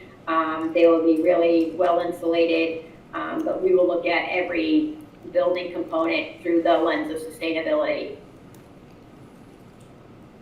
Good. Is there, I Yeah. missed it if you said it, I'm sorry. Is there grant money riding on sustainability on this project? There is not currently grant money riding on sustainability, but we know in discussions with the state, they do have a new pot of sustainability money. So that's why we're hoping to maybe get some pieces of sustainability that we might not have been able to afford before.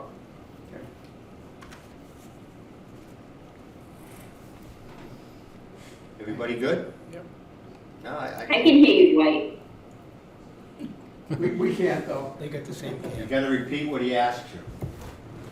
Okay. I'll be your microphone, Dwight. Go ahead. Colleen, Rich Terry here. I was noticing in the documents where it listed components of the structures. You were using 2x4s for the walls and the interior partitions. And I thought 2x6 was now the standard for outside walls. I don't know the clear answer to that. I know that this is modular construction, which sometimes can be a little bit different, but we can definitely look into that. This project is really closely monitored right now by the state, so I will, we will definitely look at that, but I am sure it's gonna meet code. Okay. Did you get Dwight's question, Colleen? I didn't. Oh, okay. He said he wanted to know if we could hear him. He doesn't have any other questions right now. Okay.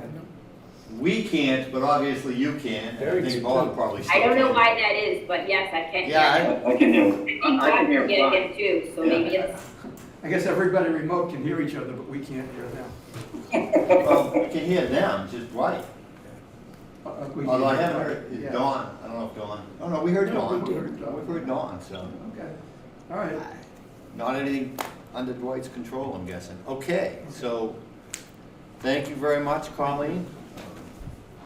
okay, I just had a quick question. Okay. As we go through the process, do we update the CPC as we get along further in the process? Yeah, please do. With design documents, and is that usually what happens? Yes, Well, yeah, absolutely, we yeah. certainly Send it to want- me and I'll make sure the rest of the committee gets Be it. informed. I guess the question is, are you thinking in the next month or two?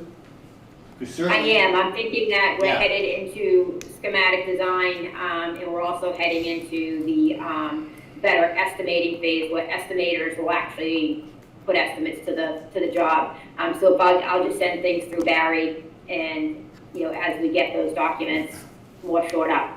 And I'm sure we will have additional, we'll ask you to come in certainly between now and town meeting, probably more than once, to prepare for the town meeting presentation, assuming we're going forward with this. Just all be on the same page. But yeah, keep us informed. I mean, We said it to Paul as well, communication is the key. Yeah, I'm just thinking, in our timeline for making a final recommendation on this, it won't be at our next meeting in November, I don't think, because we still have more applications to hear. Yeah. Yeah, we've got, but we pretty much have to have them done in early December in Yes. order to meet, because last year for annual town meeting, the town imposed that December 31st or late December deadline on us. Right. So I'm anticipating they're gonna do the same. If they move it up to November, we're in trouble, but December seems reasonable at this point. So yes, keep Okay, us informed, we appreciate that. Yeah. Okay, and happy to come back in anytime.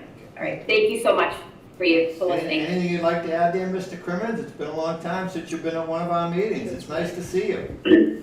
It has been, Mr. Chairman, thank you very much. No, I mean, Colleen has done a very good job on this project and a very good job explaining it. I would only add one thing very briefly. Many of you know, this project down in Drake Ave is our so-called veterans project. What we're looking to do, as Colleen mentioned, is take our so-called scattered sites, which are several single-family homes that we own throughout town that you wouldn't know that they are housing authority homes. They are single-family homes, they are raised ranches, capes, etc. But as Colleen said, the maintenance of these homes is very difficult. They are older, so it's older stock. So what we're looking to do is replace those homes with these more modern homes on property that we already own on and off of Drake Avenue, as shown on the conceptual plan that Colleen presented. It's something that's going to benefit our residents in the long run, because it's going to provide housing that's more sustainable, and it's going to increase our stock slightly, but the cost of maintaining those homes in the long run will be much less than current cost to maintain those homes. So I know, going back to when I was on the board with you folks, there was always a desire to try to get more housing projects to the board for funding. We think certainly this is a worthwhile project, something that we appreciate the support that the board has shown to date, and hopefully will continue to show as we move forward with the project. And as Colleen said, as we get more definitive numbers in terms of the cost figures, et cetera. So it sounds like hopefully we'll be back before you, perhaps at your December meeting, and hopefully at that time have more definitive figures to present to you at that time. So thank you very much, Mr. Chairman, members of the board. It's always good to see you all. Okay, thank you. Bye, Dwight. Good to hear from you. Sure. Rub it in that you can hear them. Okay, next up, we have Dennison Thank Athletic you. Complex renovation.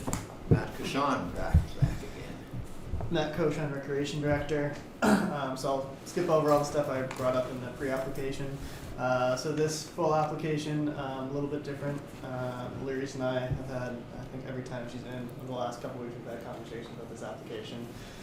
So we decided with the number of applications coming in for CPC and wanting to do it all, right, we're going to scale it back a bit and focus on the softball infrastructure. So within this, the $650,000, for those that aren't aware, on this athletic complex, this is the town's athletic complex. We have 4 softball fields. 1, 2, 3, and 4 are the fields. In this application, fields 3 and 4, which get the most use out of youth softball and the high school teams and any travel leagues, I would say, would be getting new backstops and new, what I'm calling shade structures. For other people, you might refer to them as dugouts. The reason why I'm saying shade structures is because I don't want people to think of a dugout being dug into the ground or something like that. It's not like that. They're shade structures. I do have some examples to show what we're looking for on field 3. Field 3. I'm just gonna put them up now if you'd like. Oh yeah. That would be helpful. Okay. Yeah, we got technology here. Yeah. So this is the backstop to field number 4. This is used a lot by youth softball. It's closest to the Wilkins School, so they have easy access to the parking lot and the playground's right there. If you go back to the dugout on that field 2, so this is the dugout to field 4. Again, one issue that was brought up when we had these conversations with the youth leagues about what they're looking for in these fields is the coaches go through numerous hours of training for background checks and training, stuff like that, to work with these kids. And at the, there's no distance between the kids and the public. People walking on the walking track, there's no separation or something like that. Same thing with the varsity softball field. A lot of complaints. There's not much separation between parents, players, fans. There's really not much there. So within this application, this field that you see in front of you in field 3, we'll get new backstops and then they'll get new shade structures. On field 3, we'd be looking to do what they call an enclosed dugout. There's a picture on the top of this picture of this paper. The enclosed dugouts have like a shade structure. It has like a storage unit on the side. It's a little bit more enclosed, and then the picture on the bottom is what we'd be looking to do at the other fields, which is just more of a simple shade structure. Keep people out of the sun, keep them in an enclosed environment. So fields 1 and 2 would be getting just the simple shade structure dugouts, no work to their backstops. But field 3 and 4 would be getting new backstops, fencing.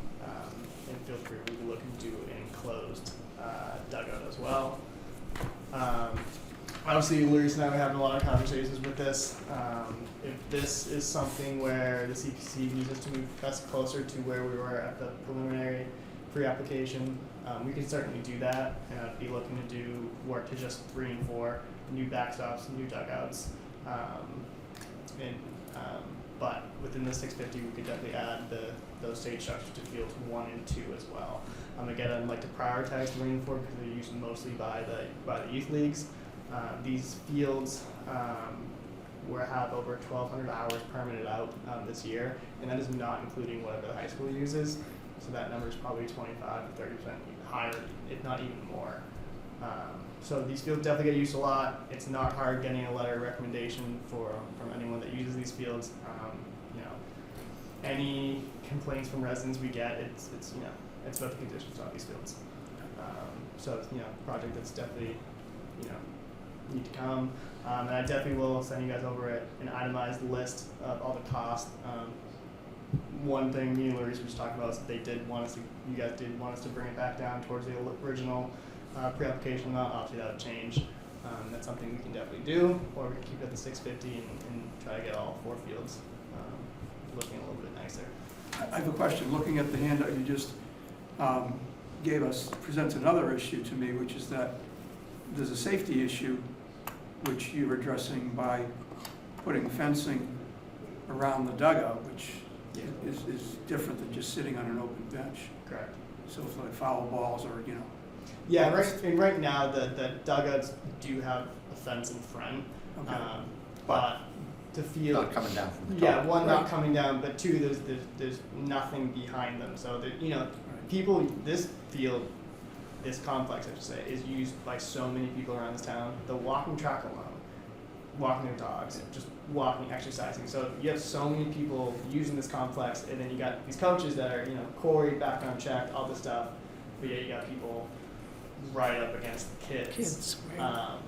I was out there with a contractor. We were doing work to Field 1 this spring, and he was, right after when school gets out, the school's out there, and sports, youth out there doing their sports. He was like, Matt, you have a lot of activity out here. I'm like, yeah, these fields are heavily used. Even when school's in session, people are out there walking their dogs. Right. So it's definitely a heavily used complex.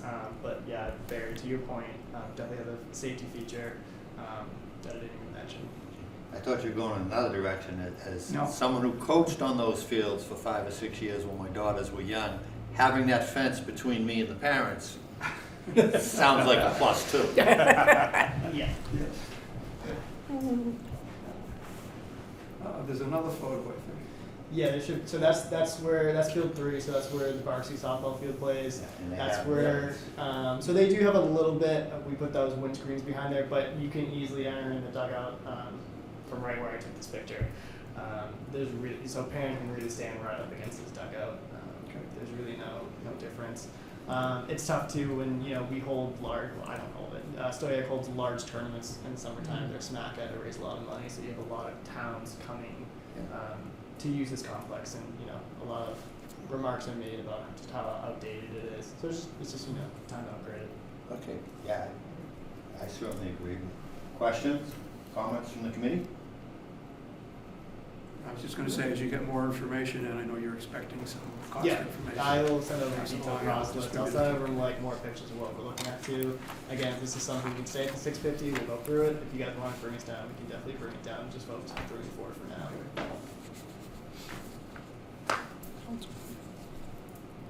Personally, I'd rather stay at the 650 and do what needs to be done. These fields are long overdue for some work. And if you were to tell me that you don't think you can get it all done next year, I'd say, okay, then defer the part that's not going to be able to get done.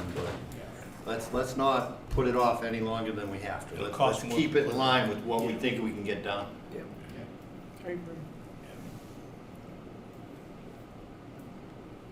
Anything online? No, I think it's a great project. No, a lot of kids.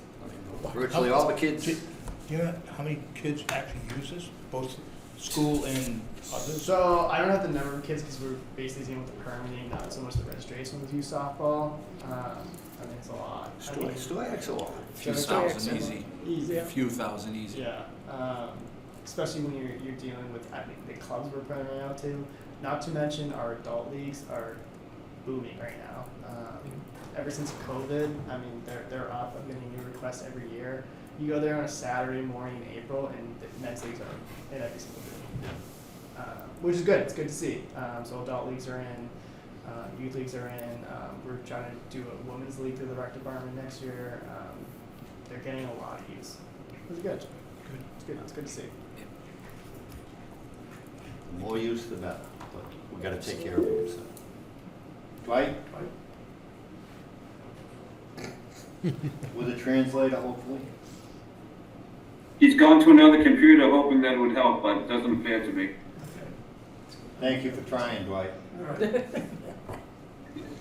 Okay, thanks. Thank you, Matt. Next up, Yes. Have a good night. Good night. we have the antique fire pumper restoration. Joe McCrisky. Good evening, all. some pictures there as we're answering any questions you have. We are ready to go full steam ahead. I've been just double checking on some pricing, and we seem to be right in the ballpark of where we need to be. So some of these pictures, again, you've seen, I did have a handout for you all. They're there. One thing that's is overall, we're working on transportation. That truck there is the former United States flag truck. And that truck carried on it 4 Mount Rushmore flags that are 300 pounds each and 90 feet in the air when they're raised. They were utilized on the rededication of each of the president's faces on Mount Rushmore. And the program lasted for probably about 10 years. We had, the previous vehicle was a 1988 International. This is a 2005. And on that truck, we placed a bell on it from our former Engine 1, which was a 1966 Seagrave. The bell was placed on the national flag truck in remembrance of Victor Melendi. And on July 17th, I believe, of 97, the USS Constitution sailed under its own power for the first time in 116 years. The Melendi family with the national flag truck was ringing the bell in Victor's memory as the Constitution was moved into her berth. So some exciting history there. I've embarked on a private fundraising drive to possibly to purchase that ramp truck. And right now, miraculously, I'm about 90% of the way there, with still a pretty good list of people that are looking forward to donating to it. Once I know I have the money secured, it's going to allow us to take both the hand tub and Engine 2, to events further outside our area. Again, I say that it's dual purpose, is it signifies our history in our town of Stoughton, the national flag truck, the people who have served our country, as well as the firefighters that serve all of our communities, currently and past. It is a great program. We have had so much fun doing it. This will be my life after the select board, if I can ever get off the select board. But it's a lot of fun. It's winning trophies. It's getting recognition. Stoughton is on the map. There's so many people, and I wish you could be with me when I'm at these different events down in Rhode Island, and they say, wow, Stoughton has a truck like that. We could never do that. So as we know, the bumps and bruises that our town takes along the way, it's nice to have a crowning jewel like this. And my goal would be to be able to go to these events. The flag truck can be very easily retrofitted with a tongue and trailer hook, so that I do have a smaller trailer that we could haul behind that while carrying the fire truck. So we could take both pieces basically wherever we want to go, because that truck could travel anywhere in the country. It does need some repairs. It's been sitting for about 3 years. It's going to need a set of tires, batteries, servicing, probably need a brake job. So we're probably looking at about $10,000 that we'd have to put into that truck. But we would own it at that point. Once we get it to that point, it'll be basically maintenance free, because it's not going to drive maybe 6 months out of the year, if that. But again, it just allows the town of Stoughton, the Historical Society, to be out there representing the people of the town. So other than the project itself, we're right where we need to be, I believe. And if I can answer any questions, I'd be well glad to do so. It just strikes me as a great story to sell to the public about the town. Right. Obviously, SMAC could put together a program that would be seen by a handful of people here in town, but maybe something like Chronicle on channel, whichever channel it's on, and pulling all that together and showing what the town has done, and the willingness of the town to invest, and the willingness of Joe and others, I'll assume, I have to put time and effort into this. It's great. I have a great video guy. His name is Kevin Weldon. He was a former employee of SMAC. And Kevin did the train station video, if you saw that. Did a great one. And he can't wait to do one. I was going to buy one. There's a company that will come out and do the video of me driving the truck, and then they put you in a room sitting down, they ask you questions, you give the history, snapshots. During the restoration, I've got a picture of our Engine 2 stripped just frame rails on the floor. You know, and I remember looking at that saying, oh God, please, I hope it goes together all right. But it has, with your support, if this wouldn't have been possible without the CPC. And it was a stretch at the time. We know we had the fire truck, but you know, it was a stretch for people to think what this could be. I was lucky enough after I met Jay Leno, so I gotta be honest, some things just kind of fell in my lap after that. And we are trying to brand this. We're trying to brand this, that when people think of Stoughton, they think of that truck as well. So, again, I thank you for your support for the past and for hopefully a positive vote on this one. Someday we'll have a great dedication of all this fire equipment at the train station. There you go. Yep. The Historical Society, I it's got a just, question for you. Yes, Rich. You originally thought you were gonna take an ambulance. Yes, I still have the ambulance. Okay. That has happened. If anything were to fall through on the purchase of the ramp truck, Mm-hmm. the money is still there that I'm raising. And what's nice about it, I'm raising that money again individually. So the money that we got a very substantial donation a few years ago for Engine 2, and the money that's there will last us, at the rate I was going previous, that'll last us a good 6 to 7 years anyway, because you know the insurance is cheap. Stoughton Gas up on 138 by David Vinny's Barbershop donates gas a lot. And when I come in, he goes, "This one's on me." You know, so it's been great. I have 2 good mechanics if need be, and even a 100-year-old truck that's been restored. Somebody said to me, Joe, when an 85-year-old person or a 92-year-old person gets a hip replacement, it still needs some tweaks after the surgery. So, because I really kind of went nuts on something that I thought shouldn't have happened, but he assured me it does happen. But this has been a great program. It's been a lot of fun. It's an honor for me. You know, to represent. We are doing a little bit more this year on, I've got a program now for kids that'll take, we're late in the year now, but on with the bell. We have the helmets. We have helmets made in memory of Ed Kelleher, Victor Melendi, and now we have a new one, which is Fred Little, who was occupational cancer. So Fred's helmet will be put on. I'm waiting for it to be made now because there's a waiting list for that one. You'll wait months and months to get one of those made, as well as one for former Chief Paul Roach, who was the longest serving fire chief in Stoughton. So we're going to do that, but the one that's beautiful is I could show you endless pictures, Stoughton Day alone, you know, of kids taking pictures. They just flock to it. And we're going to start a bell program. Kids will now, before they can have a picture, they're going to ring the bell 3 times in memory of our fallen firefighters. And they're going to get like a trading card with just a little bit about them, each of the firefighters there. So it's going to be, we want it to be interactive. We want people to learn who these people are and not let them be just names. We want to show their faces. no, that's great. Any questions, comments from the committee? No? Dwight's got his hand up? Nope? Nope. Okay, thanks, Joe. Great, thank you very much. Good evening, all. Next on the agenda is John Stagnoni, State Theater Restoration. Is John online? I can't tell from here, but. There he is. Whoops. He was Came in sitting the wing, outside the wing. listening. I was getting nervous, John. I said, gee, I don't see John. No. So you had a long agenda, so I was expecting it to be a little later, so I'm glad it's.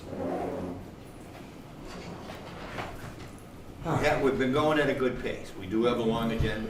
Yeah, no, so I'm good. But John, introduce yourself and Yeah, thank you, everybody, I appreciate I'll the, give you the warning.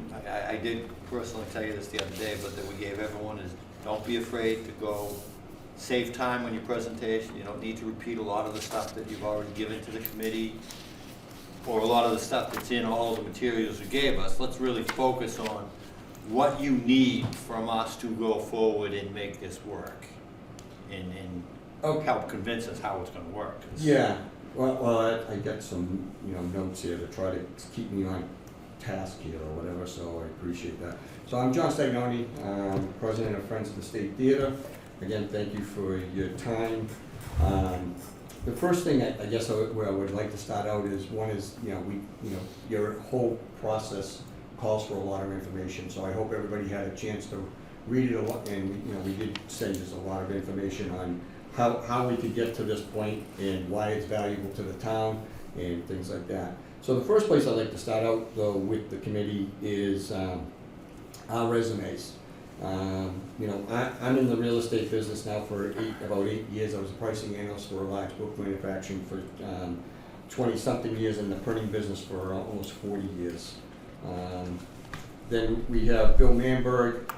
He's a retired, he was staff accountant, part-time controller, and part-time CFO for an accounting business finance consultant. And then Max actually teaches theater at Wheaton College. He's taught at URI, he's taught at Clark University, and Max also was involved in the operations at the Wilbur Theater. Max's is like 11 pages long, so he's pretty extensive. And then Steve Ragno, he's currently at Bristol Community College, where he's Director of Development and Alumni Affairs. So we have a pretty well, and my wife is the clerk for the nonprofit as well. So we have a pretty well-rounded base, from financial to theater experience to real estate experience, and then Steve's alumni and development of funding. It's pretty well-rounded. I think we make a great team, and the goal is, if we get the chance to move forward, is to expand the board further and bring more people on, and then or set up some other committees underneath the board as well. So as everybody knows, our ask is for $2 million. And I didn't refer to it this way, but the $1 million is it's up to $1 million to go towards the purchase, and $1 million towards the renovations.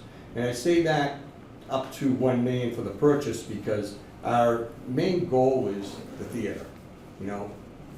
Ultimately, we would just like to get the theater itself, if possible, and we're potentially, we'd like to be able to work with the owner on that instead of buying the whole block or whatever, or if we are forced to buy the whole portfolio.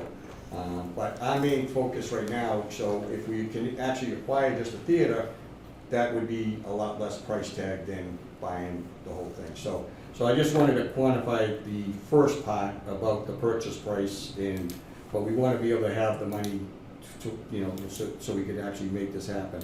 Because I think one of the things that hopefully the town and us all agree on is that changing ownership is to the benefit of the community as a whole. So with that said, Mass Cultural Council, I was looking at it today, they have what's called a facilities grant. That actually opens tomorrow with application deadlines by December 11th. These grants are usually matching grants and competitive. Foster's prepared to apply for this grant, and we apply for either towards the purchase or to restoration, depending on what we think is the best fit. Foster's also willing to pay for the appraisal that is required as part of this process if we get the chance to work forward. We are also committed to working with the building and the fire department to secure the property if we're successful in purchasing it, and remove the graffiti that's on the building, so it's not such an eyesore to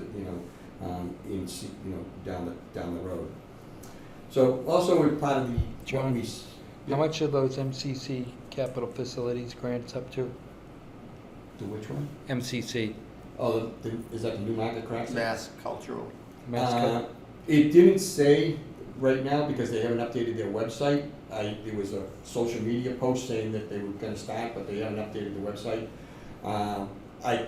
Mark Snyder just did a presentation because he's actually on the board, and the Spire just got $715,000, which I was surprised because I didn't think they were giving that type of money out anymore. So, who got that grant? The Spire down in Plymouth. It's an old church that was renovated into a theater. So, so one of the things I did, also was a link to a video to show the committee that, Foster's invested about $100,000 in stabilizing the building between roofs and brick repair and things like that, removing hazardous materials and things that we have already talked about. So why should the community support this? Restoring the Historic State Theater directly advances key goals identified in the town's master plan, the town's economic development plan, including historic preservation, economic revitalization, sustainability, and it strengthens the community identity by stimulating downtown commerce and attracting new investment. The restored theater will provide inclusive cultural and educational opportunities aligned with the substantial development practices and serve as a civic hub where residents can gather, celebrate, and connect. In this way, the project fulfills the town's long-term vision of a vibrant, sustainable, and inclusive community. Stoughton is a great community to live. We have a lot to offer, but we are not a wealthy community, and we are not what's referred to as a gateway city, where a lot of funding has been going. That means we need to find and create solutions to opportunities like the one before you tonight. And again, to try to, there's part of the attachments is a memo from when actually Joseph Lady was the town planner and Mark Stankovich was the town manager. Stoughton should pursue policies and development opportunities that can help create a 16-hour downtown with nighttime activities such as dining and entertainment. The planned redevelopment of theater into a performing arts venue can be the anchor for creating a downtown that does not close at 6 p.m. By promoting uses that bring people into the downtown in the evening, downtown merchants will be better positioned to attract real commuters to their establishments. This is a market that is currently not exploited. And again, so we have, the town has spent hundreds of thousands of dollars. When I was on the select board, I was fortunate enough to be with the board that believed in planning. We started the funding of the master plan, and I was on the first set of master plan as the select board's representative. And this downtown plan that's dated 2015 is called Economic Development Master Plan. The map in here, which I sent to everybody, shows Railroad Ave as the art and entertainments area. The State Theater provides the opportunity to create a new active use that can attract people to the downtown. Theaters are one of the new downtown anchors, providing live entertainment and creating experiences. The Friends of the State Theater recently received a Mass Cultural Planning grant. That was for planning. And Stoughton today is not a magnet for visitors and tourists, despite the occasional visitor to the Historical Society. So this market segment is not a target audience for Stoughton at this time. As planned for guests for the revival of the State Theater, it is possible for a larger market audience could be attracted downtown Stoughton for entertainment and special events on a consistent basis. And again, this is all in the same plan, the restoration of the State Theater and adding more cultural and entertainment offerings to the downtown is a very positive development towards reviving the downtown. There is near consensus that the downtown center in its current state is a liability to the town and rather than being an asset. It's the cultural heart of the Stoughton. Recommendations: preserve and reuse historic buildings. Preservation and reuse of the historic buildings requires an approach and a mindset that values the history and character of the older buildings contribute to the community. And and again, these are plans that the community participated in, and it said that this is what they wanted, and that's what we're trying to do, is try to meet that goal for them. So, return on investment. So one of the things we included was a budget/economic impact as part of the attachment. When you have a draw like a historic theater with live entertainment and educational opportunities, you create new jobs, new sales taxes and mail taxes revenue, increase the value of properties around it, you spur additional investment, all the while adding to the quality of life for our community. This is why the use of CPC funds for the purchase and renovation would be a good investment and we feel should be a priority. Another attachment was the petition with 90 signatures. There was 19 comments from residents about, the support for the theater. There was also the signatures, written signatures on the first page. It was only 4. We tried to go around to the businesses to get, support. Unfortunately, several times I've been out there, there was nobody, the owners weren't there, and some of the places there was just a language gap. But we did have Phil Utanis was one of the signatures, the food place to the right of the theater, La Stala's, and the Stoughton Bakery all signed on to it. So, budget and how are we gonna pay for it? It would be through a mix with hopefully with the CPC funds, historical tax credits, grants, fundraising, and possibility of new market tax credits. I had a phone call last night and somebody said, hey, there's this other tax credit. So I looked at it this morning. The map that I could find online, unfortunately, the line is at the front door of the theater. I guess the good and the bad of that is the theater is slowly coming into it. The bad part is new market tax credits goes to the poverty level of the town and the needs. So the line has been slowly moving. So we're good, one of the things if we moving forward is to, and I'm not sure if Congressman Lynch can help us or whatever, where it's right at the front door. So that would be something we would pursue. The new market tax credits are actually worth 39%, where historical tax credits from the state and the federal are 20% each. Let's see, this is the economic impacts. So is that, John, that's the $1,820,000 in your sources of funds from the state and the federal? Those are the tax credit calculations that you've come up with? Yes, yeah. So that's the estimated, because historical tax credits can't be used, basically what they say is you tip the building upside down, if it can fall out like seats and things like that, can't be used. So I used only the construction costs, and then I minus, I think it was 20% off of that to try to be more on the conservative side. And then also, our state reps, I'm always in contact with them. Which is they've always been supportive. They're the ones where we got most of the money to do the work that you saw in those videos to the theater. And also we included our bank statements. We currently still have $268,000 in the bank. So the last part is was in our kind of a cover letter to the committee. And goes to the statement of the need, and I'm just going to read a couple of the highlights. Preserving the State Theater is not only a matter of saving bricks and mortar, it's all about protecting a space that embodies our community's culture, identity, economic potential, and collective memory. You got cultural heritage at risk, community identity and access is at risk. What we have is economic revitalization. We can't emphasize that enough. It's it goes way past just saving a theater, and because again, our theater is very unique because it's an atmospheric theater. There aren't any around that we could find that are operational in Massachusetts and or still standing, and we even think it might be the last one in New England. So it would be a shame, to lose it. As they say, once it's gone, and you'll never get it. You'll never be able to replicate it or bring it back. John, could you explain what an atmospheric theater means? Yeah, so essentially, an atmospheric theater is the ceiling originally is all painted all blue, and they had a machine that would do stars and clouds and things and would move around.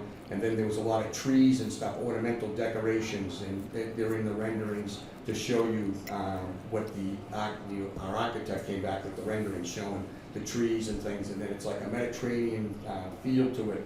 The terracotta tiles or the slate tiles still above the stage area. When you took all the curtains and things down, exposed all those things that are still intact. And that all would look to be replicated as part of the restoration to bring it back to the 1927. And I think I'm not sure, maybe it was at the Historical Commission, I might have been here. One of the things the architects didn't have a lot of couldn't find any, is pictures of the insides of the theater from back, in the day. There's some pictures of the exterior, but nothing on the interior. So they were basing everything that they did in the rendering off the original blueprints, which Friends of the State Theater had bought from the state archives right up on the onset. That was one of the first things we did. So, and then there's the educational impact. The theater could serve as a hub for arts education, youth programming, internships, and workforce development in technical theater, digital media, and event productions. And that ties right in with, you know, the Stoughton School Systems has always been supportive of this, as well as Stonehill College, Bridgewater State University. The president of the Bridgewater State University has come to a lot of meetings at the YMCA with us. Fred Clark, he's a great gentleman, and they expressed an interest as well as Massa Sawyer. The economic empowerment, it creates jobs during and after the restoration, increases tourism and revitalization of the nearby businesses. Again, it goes to the students, social empowerment, a venue that bridges generations and backgrounds, strengthening civic participation. Theater, to me, and it's the same with music, I don't know how everybody else feels about it, it just kind of breaks down all these barriers. It's inclusive of everybody, and that's what I see the arts and this is doing.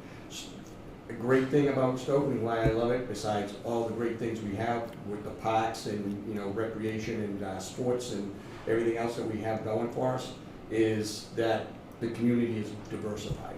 You know, we're a very diverse community, and I think that's a good thing, you know. So, and the environment benefit.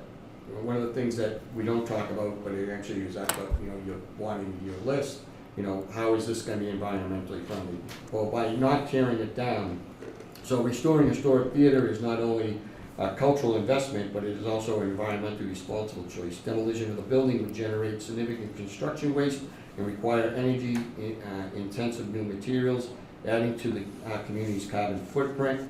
By preserving and adapting existing structure, we conserve embodied energy, reduce landfill waste, and minimize the demand for new resources. At the same time, restoration offers the opportunity to incorporate modern green technologies such as energy efficiency, lighting, HVAC systems, water-saving fixtures, ensuring the theater operates sustainably well into the future.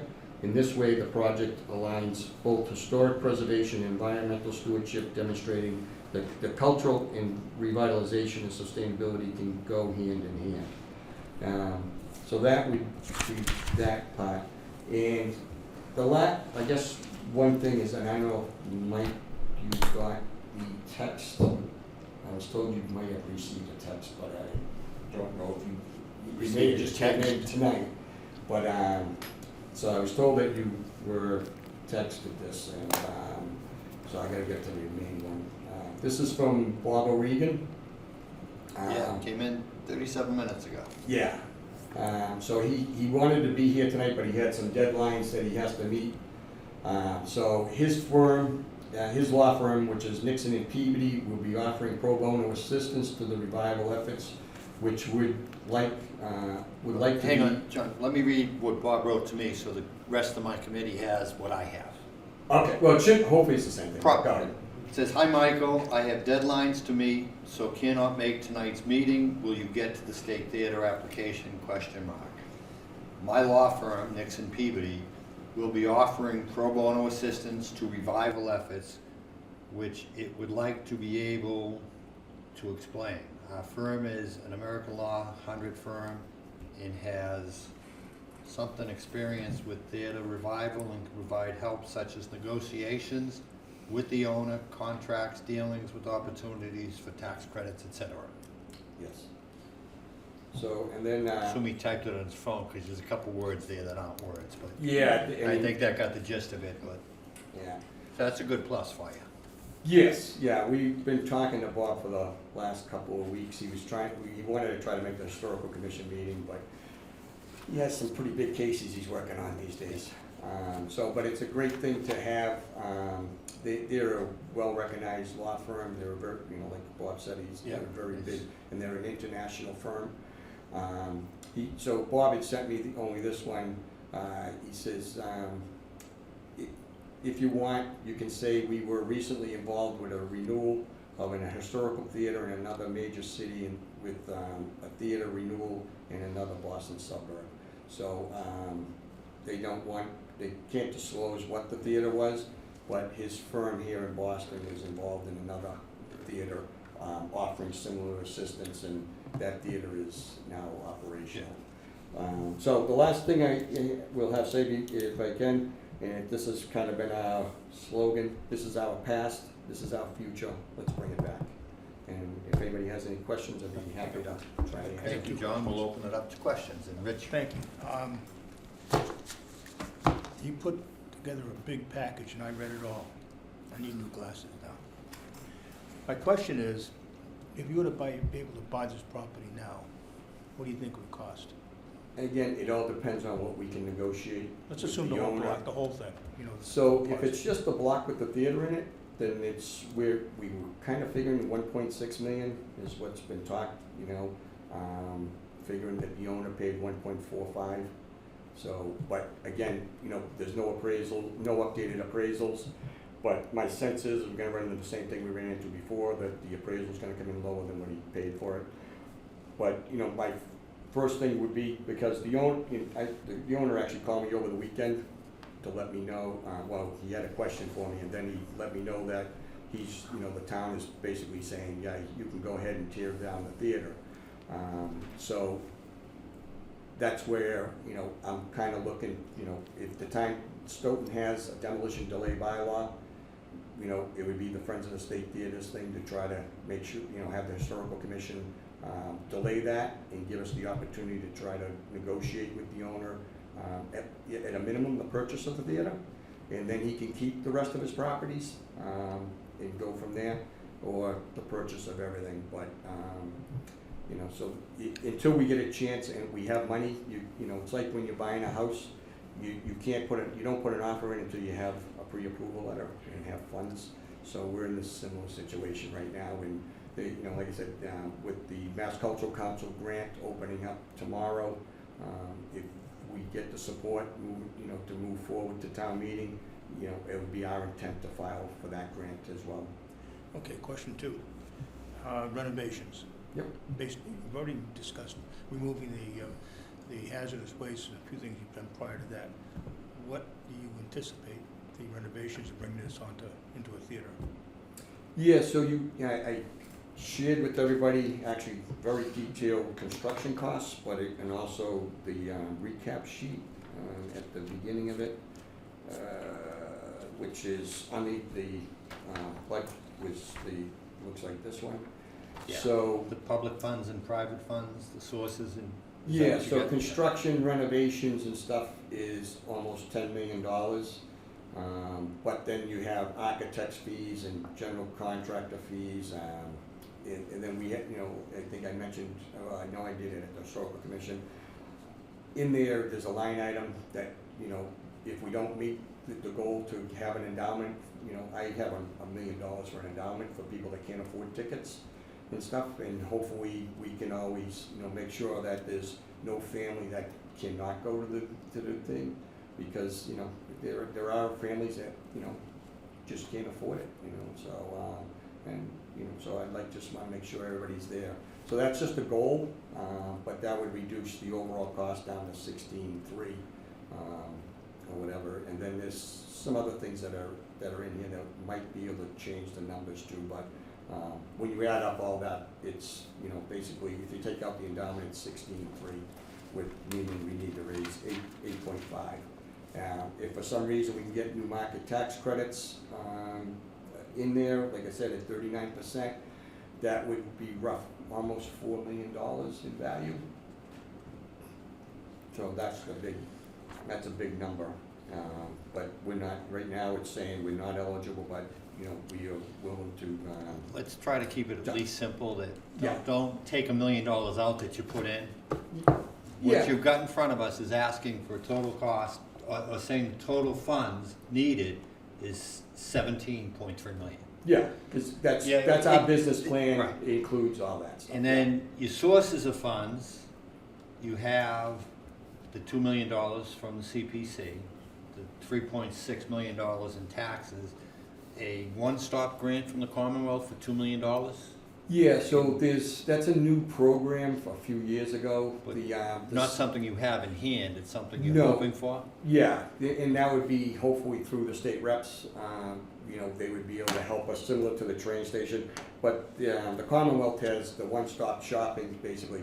So before, when you went for grants, like, you know, a community or anybody with the state, you had to go all to these different agencies and do it. So now they've created this one-stop place. You file your application there, you select which category we want, you know, you're applying to, and then from there you end up, you know, they look at everything that way and it goes to that agency automatically, and the pool of money is divided up or whatever. So, but like I said, you know, I didn't ask the cabin specifically if they got state funding. I'm pretty sure they use CPC funding, but like I said, the Z got $7 million in state funding. The Z? The Zazarian down in New Bedford, they're just wrapping up Yeah, I a remember $37 reading something like you may have $37 sent me million something on that. renovation to their theater. And they had $12 million of opera money given to them too. And then they did historical tax credits and stuff like that.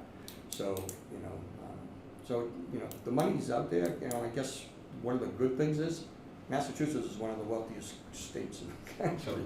You know, Tag in onto Rich's two questions. One, you said the purchase price you think would be 1.6 million, which includes the whole block. Yes. But here you only want to apply $1 million to the purchase. Yeah. So your other 600,000 comes from, It would be debt service. We'd go out and get a mortgage. you try to mortgage and separate the two properties and let that fund for itself. And Well, the rents from the tenants would, be able to pay for the, Okay, no, I just want- additional mortgage. we threw out numbers that Yeah. don't match. I just wanted to give you the chance to explain. Yep. There's a very logical reason they don't match, because the debt service and the rents is a different issue. Yeah, I figured we could borrow the difference, and like I said, the rents would be able to cover it, if we had to come to that point. So then the second piece in Rich's question that got up to the 17 million, with the assumptions of the funding that we just talked about, 2 million from us, 3.6, 2 million and another 100,000 from community development blocks, that still leaves you this another $10 million to raise in private funds. Yeah. I guess I'd like to hear more about that and how that, if that truly is doable, is the question. But, Prior to that, if I can. yeah, The $10 million in renovations, how old's that figure? I've been putting accumulated increases across this. I think I just did 20% for this year on top of everything. So some of the line items are probably gonna be higher than others, and others are gonna be low, so I figure it's gonna be a wash. But these construction numbers were put together by a contractor that does big development. They're not a home improvement contractor. So these aren't ancient numbers. No, like I said, we put accumulated increases since the numbers were built in. When was that? It's been, I think, 6 years, maybe 7 years. So, but like I said, with the increases, it's pretty much doubled what we had originally estimated when we started trying to do this stuff. Sorry, I interrupted you. yeah, no, that's fine. I was gonna say, let's get other questions, but I was just trying to tie in my thought process to the questions Rich already asked. Yeah. But, So to answer your question, Michael, yeah, it's a big number. Like I said, the Zarian just did it. And the Cabot just did $10 million renovations, and they did fundraising. And so we believe we can actually make that happen. There's grants and there's, foundations. It's just a matter of, being able to have control of the building to go do it. And, for me, the hard part would be is if the community says no, how do I go and ask somebody else to invest in Stoughton if we're not willing to invest in Stoughton? So that's the chicken or the egg thing, I guess, we're kind of up against. But like I said, we're here to work with the town, and if for some reason it doesn't work out, we're here to work with the town to file for grants that would get us back to where we need to be to try to make everybody whole. And renovation money, I'm not looking to spend the renovation money until we get to the right point where people say, hey, you know what, it's okay to start doing it. Obviously, Friends of the State Theater would pay for the process of starting to do the historical tax credits, to get the things on the register and put the restrictions on the building as well at that point. So the last estimate I had to do that was close to 40 grand, if I remember right, from a consultant. So I'm not sure how much. You also have a restriction going on the building as soon as you use the $1 million of CPC money to buy it. Yeah. So that's, So, but to build on what you just said too as well, working with the town, have you more recently been with the Board of Selectmen, been with the town manager? I have reached out to the town manager, and after the meeting at the Historical Commission, and he liked, I talked about a number of things besides the theater and options if the theater doesn't happen. He thought, his direct quote is, that was a very thoughtful email. Let's get together in another week or so and go have dinner. Because I think, And thinking ahead to town meeting, this has to go in as an all-on-board effort. Yeah. Friends of State Theater, Board of Selectmen, town manager, possibly the SRA. Yeah. CPC, I think, is the easiest of those pieces. Yeah, and Because we get to just say, hey, we have money and we'll give it to you, but Yeah, there's gotta be a lot more to that part of this proposal, I think, yeah. to have any hope of getting through town meeting. Yeah, and I did email the chair and a couple other select board members asking them to reconsider, and gave them the reasons why, and attached some of the documents that we have shared with the committee tonight as the reasons why. And one of the things, as I said at the Historical Commission, because Steve Cavey has always been on board, and one of his quotes is, if you build it, they will come. And he did that based on the Terrytown in New York theater. Yeah.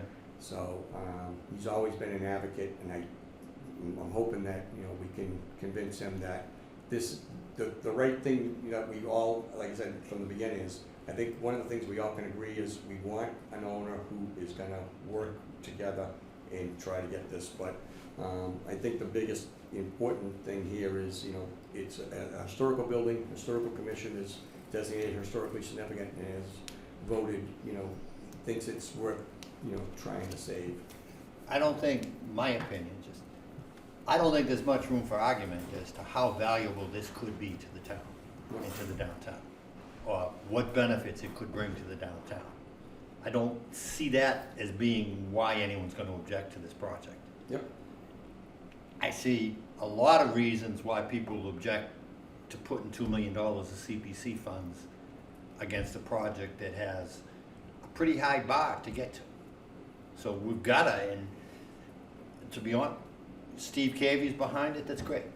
But then let's get Steve Cavey sitting next to you talking about it, not... Yeah. Well, I didn't say I had No, it no, I switched know. over yet, Oh, but then- I'm working on it. Again, thinking ahead to where I think we need to be, Yep. is this has to be an all-in effort, that we're all standing up saying, yeah, we're with John, we're gonna try to make this happen, because Yeah. alone, you're not gonna get.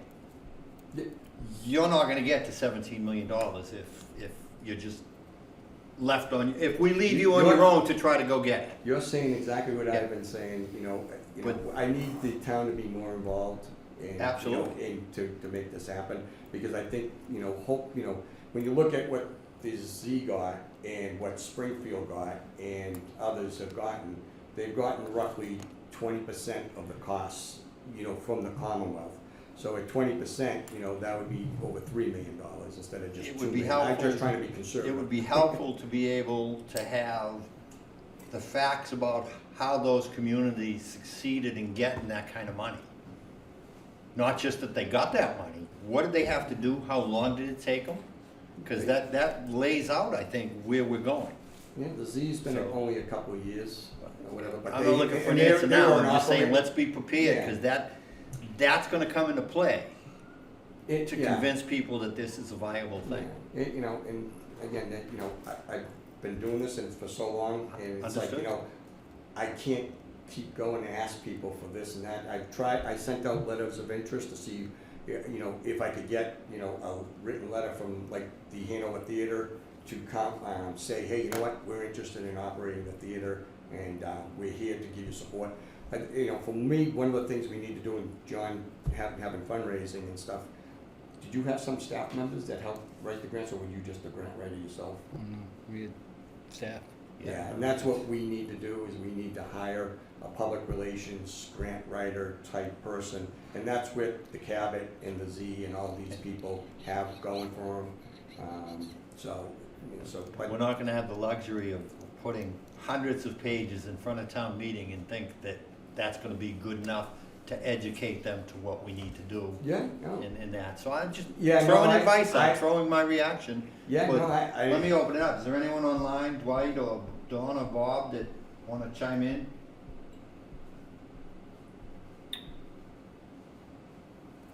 I think that Dwight has something in the. Yeah, yeah, See it? in the chat. absolutely. But no, I agree. You got a tall mountain to climb there. Yeah. And you know, and appreciate your efforts. And but yeah, everyone would need to be on board.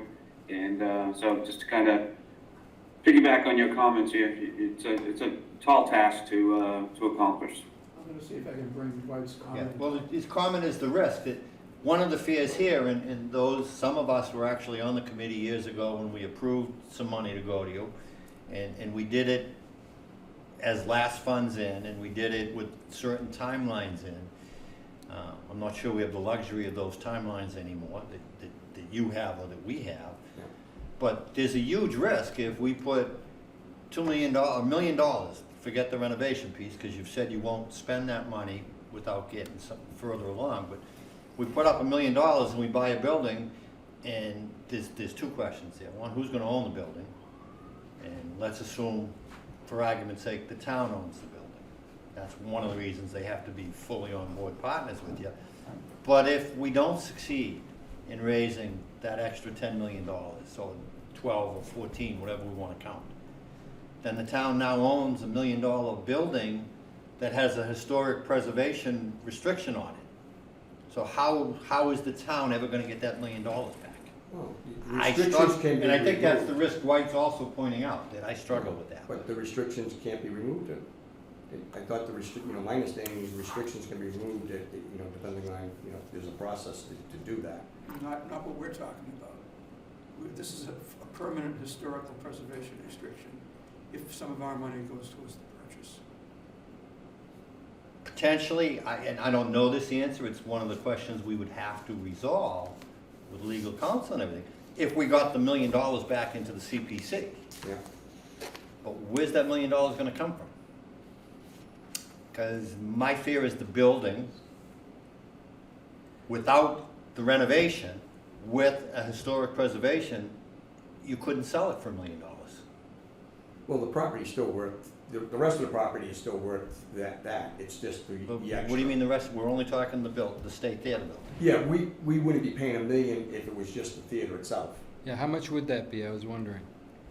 It's negotiation, it doesn't make sense to me to throw out a number, but it's the building itself where it's gonna cost them $500,000 to tear it down to make a parking lot. And I guess that's the question, that I have, for the town manager and the select board. It's not what we're not getting anything out of it. This is what the guy bought it for in the first place, and this is what he was stopped from doing by a previous board because the master plan But calls. I for think the the theater. same thing. In my mind, that same problem now exists. We now own the building. We now are gonna have to pay the CPC back $1 million, pay $500,000, or whatever it's gonna cost to demolish the building. Well, that's where. So now we've gotta sell it for at least $1.5 million.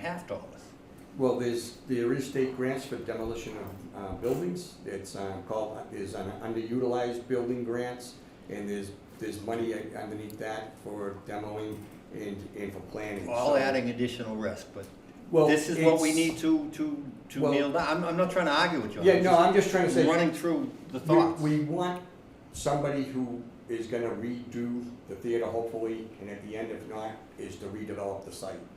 This owner is not gonna be and that's, you know, so Understood. we believe we can get the 10, you know, raise the 10 million. We have some money that we can do to hire staff and to do the next steps.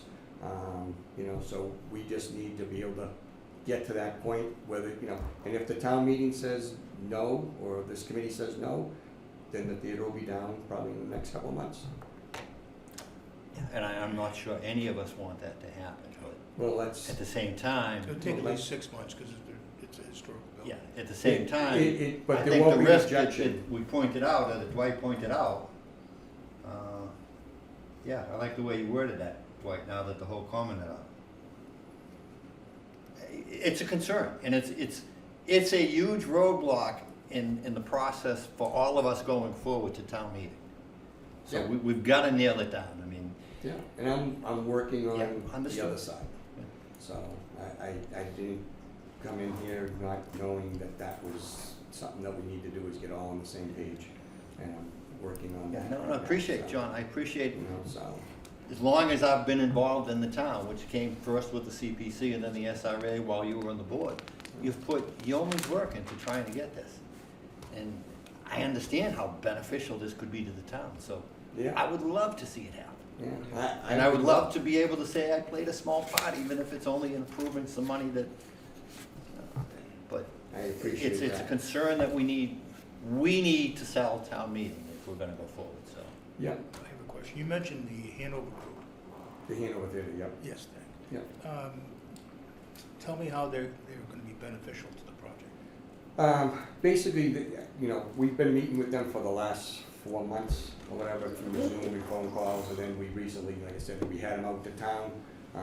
We had a 2-hour dinner at Avocados discussing different things. And at the end of the night, it was basically they would be a resource because they have the fundraising people that to help us, you know, guide us through the process and ways to do it because they've done it. You know, that theater was condemned, I believe, and slated to be torn down, and they ended up, you know, being able to bring it back. And that's where naming rights and some other things come into play because Hanover Insurance is on the name is on the building.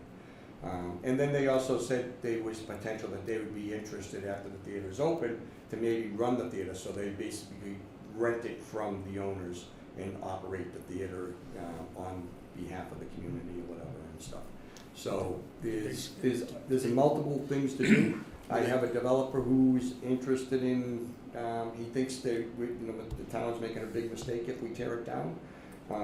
He was interested, if it worked out, that he would buy from the right-hand side of the theater and stuff and redevelop that portion of it. And so we end up with some new storefronts and some, you know, housing units. So I talked to him a week ago as well, and he still feels the same way. He thinks it's the town's making a big mistake in their push to tear it down. And he's still on board with that, you know, possibility. So this is the Hanover Insurance Company. No, he's Hanover on a different Theater, subject now. Okay. Yeah, I moved to, you know, the Hanover Theater is there for a resource and potentially user of the theater, or whatever, as well as, you know, we reach out to a bunch of different people. There's Spectacle Management who manages the Lowell Auditorium. They do what the heck, it's down in Plymouth, the Memorial Hall. They also do all the shows, they handle all the shows down there. I had Pete Lally, who's the president of there, out here in town, and we've talked and whatever, and I just had emails with Tim, trying to, you know, trying to get letters of interest from different people. The Cabot, I sent letters of interest to, Bill Haney, the Brockton Symphony, Old Stone Musical Society, you know, so I've heard back from the Cabot, I heard back from Brockton Symphony and Spectacle Management to date. So, but I haven't gotten any in writing, they just had some questions that we answered, so. You know, I've been to shows down at bands, musical events down at Plymouth Memorial and over in Yeah. Norwood. I think our theater revised the way you're picturing it would put both of them to shame. Although Norwood's pretty nice, but Yeah, well, Norwood's nice. it was a And good again- experience, and it just, And again, you know, our theater is, you know, like Norwood, that's a historical theater, similar period and stuff, but a whole different design and stuff. Yeah. You know, so, you know, and I have a great vision for, you know, types of shows and other things you can do within the theater. And Mike is actually here to say something about the theater, if it's okay. Sure, Mike. Mike, get up and introduce yourself and. I'm going to represent our writers in our community as part of the Next Door Writers Group. Mike, can you sit at the Okay, table, sure, introduce sure. yourself and, Sure. Thanks. I'm Mike Hardman, the founder of the Stoughton Writers Group. We're like the new kids on the block. And I'm here to support John in his efforts because I see what could benefit our authors in our community. And as I'm finding out quickly, we have a growing population of people that publish books and then book business. And would like to, I can see where we could partner with them down the road to provide writing seminars, bring authors in to talk, and make it really well-rounded cultural center. And I offer my support from that because I think we have a growing art community too. And I also want to speak to the part of the senior writing program they're involved in. We have a lot of seniors that are very talented in the arts, and I could see us, as I was telling John, I could see us making that open to senior art shows and senior performances, senior plays, and the senior writers too. So I'm on board. I think it's just a great opportunity for the town to take advantage of what we have here already. We have an all spectrum. We have our children are excellent in music and arts. We're an arts town. You know, we have at the other end of the spectrum, we have a lot of authors and older and artists that are older too that will benefit from this. Thank you, Mike. Thank you, Michael. Anything else from the committee?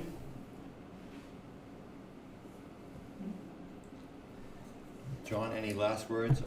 No, I thank you everybody Appreciate for your it. time. Thank you. Like I said, we see it as Was that a return on investment for the community. Dwight? Dwight, did you have another comment? He's muted. Well, he says, but painful as it is, I accept the fact that the theater must go. Yes.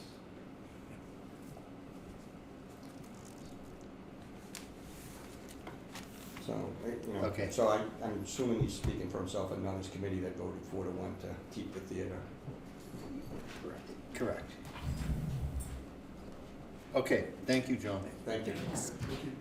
So- Next up on the agenda, got a we question. skipped. One quick question if I could, Michael. Sure. Is there gonna be another meeting and you'll discuss this and take a vote? Or? Yeah, we have, as you recall, last month, we had like 10 applications, and I think we've heard like 6 of them tonight. Right, so we still have 4 more. So we've got 4 more, and I think we want an overall picture of everything, because as I said, there's a record number coming in, and there's by far a record amount of money, so. Yeah. We will, when we take a vote, or we will certainly, you can come to the next meeting, we will certainly inform you. Oh, will you be voting at the next meeting, or? I don't know that, that's, Right. So. I mean, I guess it's a possibility. it's a possibility, but it's not a given. Okay, yeah, I'll Yeah. just follow the agendas and stuff, Yeah. I appreciate it. Thank you again. Have a good night, Okay, everybody. thanks, John. Thank you. The last application would have been the vital records, but Right, we and, pushed that to Reggie November. has a- Reggie had a conflict. At a this time. conference that she had to go to, so she couldn't make it.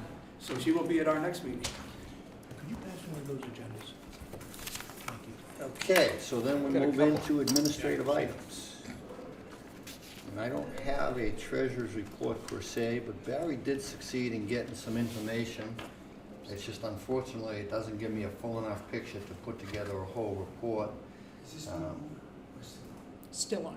Is it open to the public or is it? You want to come in, Yes, Tom? come on in. No, I'll just sit down. I didn't know if you wanted the door shut. No, it's still No, open. I'm just gonna stay. Yes. Good to see you all. We were just moving into the administrative items. We've been through all of the applications. We were able to get some information from Biz, but not enough for me to put together a full treasurer's report. So I'm hoping, I had sent a note out to the other day looking for a little bit more. It would be very helpful. We really haven't had much of an update for a few months on financial stuff. Responsible for doing financials? I didn't know that. If she is, I'll make sure of it tomorrow. She gets me the information. Okay. She typically runs reports, and we were trying to get Barry trained as an employee.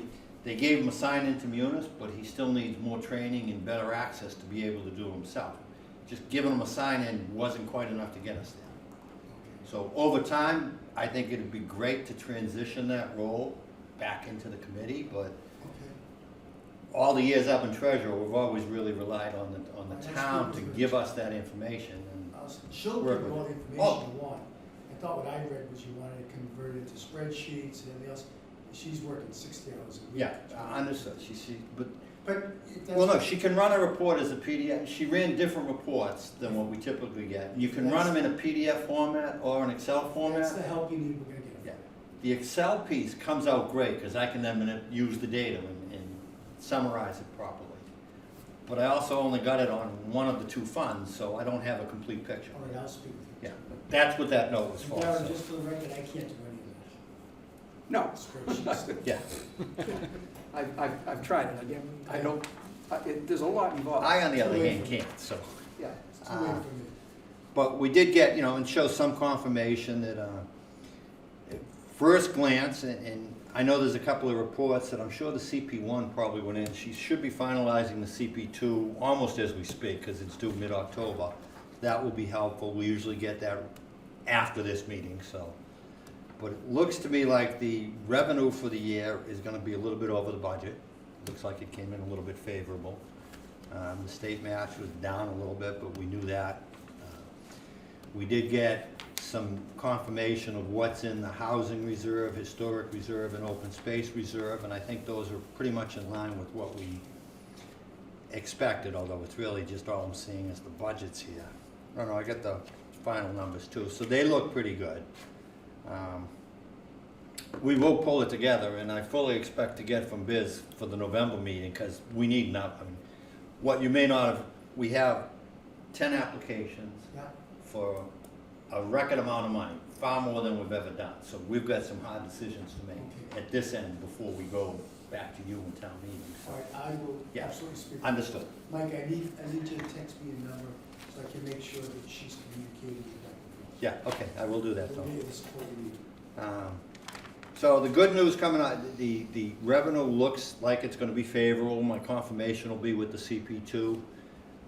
The expenditures, as we would expect, the administrative expenses are well below, as they are every year. They're in line with what we expect, the big one being our friend Barry, who earns every penny of it 3 times over.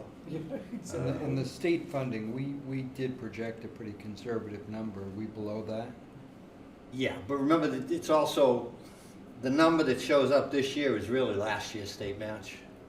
And so it looks here, let me see which one of these it was on, that it's 182 and the budget was 194. But that 182 is really from last year, and it's, I think, the budget the year before Yeah. was about 190, 195 as well. So we knew that coming in. I think the coalition has advised us that that number is a little low, but that's one of the reasons we've always projected it fairly low, the 15% or whatever they tell us. The chair's report, I guess the other on the agenda, the next item. I did want to comment, I think Barry's going to talk about this too, but I wanted to thank Barry for the Stoughton Day.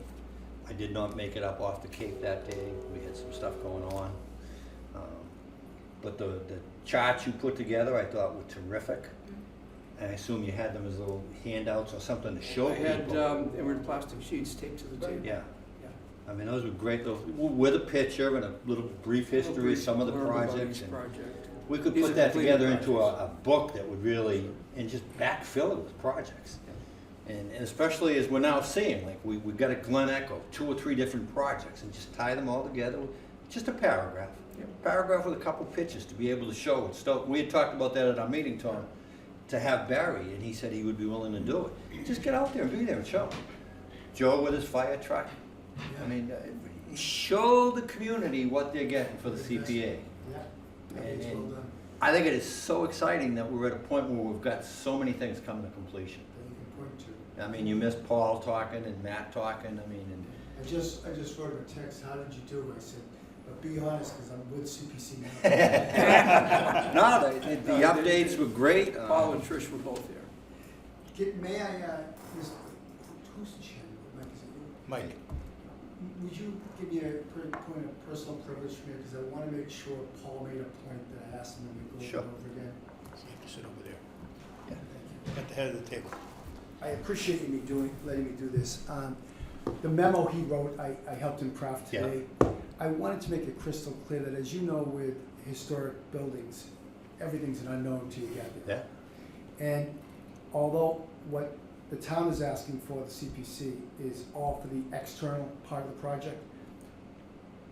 We'd originally intended that to all be for hardscaping, beautiful gardens and everything else, and we still intend to do that.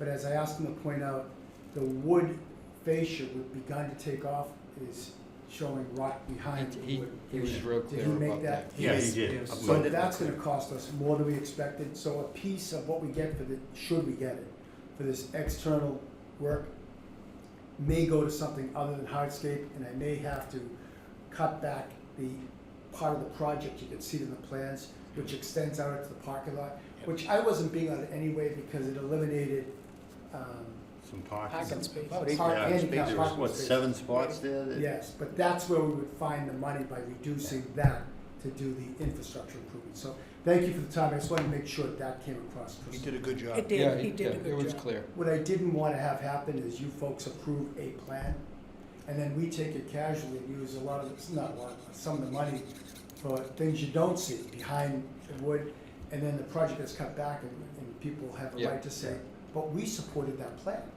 So we wanted you to know, there's still so many unknowns. We know we can do it for this amount of money and finish it, but we may have to make the end of that outside area a phase 2 one day. Thank you for your time. On that note, though, I mean, we still can change this number if we've got a better number for what some of that, because he did clarify that that rotting wood was on the exterior of the building, so it fit within this. If you've got some doubts about some of the work you're doing, yeah, then feel free to, the key I had said to him, just keep us in the loop. So what we're gonna do. Communicate, tell us what you're doing, things are gonna change. that's what that It's number's all about. about the communication. It's, So we've asked the current contractor, this was not in their spec, we asked the current contractor to give us a price to do the reparation, the wood, all the stuff Yeah. on the outside, right now, so we can do it this fall. Yeah. And we've got the money, if town meeting gives us the $350,000 to finish the interior, we've got the money to get that done in the fall. But then that's gonna cut things out of the hardscape in the spring. But you can't use this $1 million that requested We won't have it in time. to backfill, because you're No. not gonna have it. Oh, I'm not until- talking about backfill. Yeah. I'm okay. saying how much of the patio are we gonna have to cut back if we use, the project will be done before you issue this money. The interior will be done. We're Yeah. not looking for any backfill. But no, but the rotting wood was on the exterior, he said. But it is. But we had estimated $70,000. It's coming in closer to twice that. That's why we need this money. But the painting on the outside was This on. money can't be used, It can be used for the exterior, right? not for the rotting wood, not if you fix it now. We would be supplanting money that you already spent. No, what I'm saying is in the 350, we had painting in that 350, which we're not gonna do in the fall, Which 350? that we're asking town meeting for next 2 Okay. weeks from now. Okay. This is for all exterior, but we've got money left over in the interior because we had painting of the outside in the interior. And we're not gonna do the painting until next spring. The Every interior penny- work came out of your state grant, though. That's not CPC funding. No, but the state grant doesn't cover all of the interior work. It's about $2.5 million. We got $2 million. So I'm confused. This 350 you're now asking town meeting, Is to what, a finish couple the- weeks? Is to finish the interior. And And to do the painting- wood on the and exterior? Painting for the exterior. Is That's- that, that's- yeah, I'm not sure that that wood was on the exterior. I thought it was, I got the impression it was facing the exterior and that it was interior. No, I assumed it was wood. like the wood around the windows Yeah. and this. Yeah, no, Because the wood around- Dwight asked the question. and- No, the wood around the windows is all brand new. Yeah. That comes with newness. Let me start at the beginning. We got $2 million from the state. Yeah. And we got not a million, 100 and some odd left over from what you've given us in the past. Yeah. All right? We're using all of that on the interior. When we're asking this article for 350, it was to finish the interior and the painting for the exterior. Right. Okay? So we can move forward now in the fall, because that's, if they approve it. With the we'll- 350, yeah. We'll have 2.5 million to finish the inside of the work. But just remember what I said, the painting was, we put in the interior budget. We're not gonna do the painting of the exterior, this fall. So the painting will then move into the $1 million request You here. got it. Painting of the new wood, Okay. okay? Is But that clear? the replacement of the wood itself is timing problem, is my only point. That We want to do it now, Yeah. and we can do it within that. if you 350. can, we're okay if you get it within the tree, But right? we I mean, take- that's, But we take the painting out of the 350 and do that next year, in the spring. yeah, just make sure Exterior. that the warrant article for the 350 doesn't talk about the painting. Right, fair point, I'll make sure. Because if it does, then we would be supplanting money. We You don't gotta wanna make do that. sure that there's no reference to what needs to move. Split those two out before we do That's that. exactly what I said to Paul. Yeah. They were looking at it as one big lump sum of money. Yeah, no, And I said, you the can't- timing issue is gonna you bite us in the cannot butt if do we that. do that. You cannot spend a dime of this money, should you approve it, for anything on the interior or supplant what you already spent on the interior. Right. The That's- reason I know that can't be done, we can't have the contract to move forward on cash we don't have on hand. Yeah, So we can finish the interior with that 350, with cash on hand. The exterior, we're just gonna, the message here is where we'll find the money is reducing the size of the outside hardscape. I find a long way to say things, don't but, I? It sounds like Paul was You're putting fine. before me. but make sure you also look at the wording At the in the honor. 350, because that's where we would be in danger of supplanting money. I will absolutely make sure. Yeah. I asked him to tell the story exactly as it's going. Okay, it's not a casual explanation, it's gotta be a Yeah, detailed. no, communication is the key to everything with we're you. doing here. I've taken up a lot of your unplanned time. Thank you so much. Barry, thanks for all you do.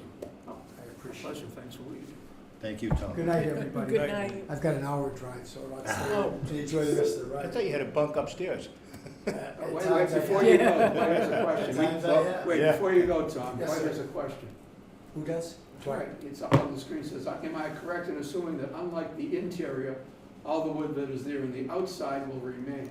No. Or not? So, no, the answer is that the outside, he can walk right around himself and see the rot. Right. The rot's gotta come out. We'll replace it as we have the windows to look exactly like what was in there, but we're not gonna paint over. Barry wouldn't expect, Dwight wouldn't expect us to paint over rot. Right. Now, there are places in the front on the stucco, we're considering doing what's called infill to keep, it's all in some places rotted or just fallen away. We're trying to find out a way to repair it as opposed to replace it and make, it's not gonna look perfect, but at least it maintains the old stucco.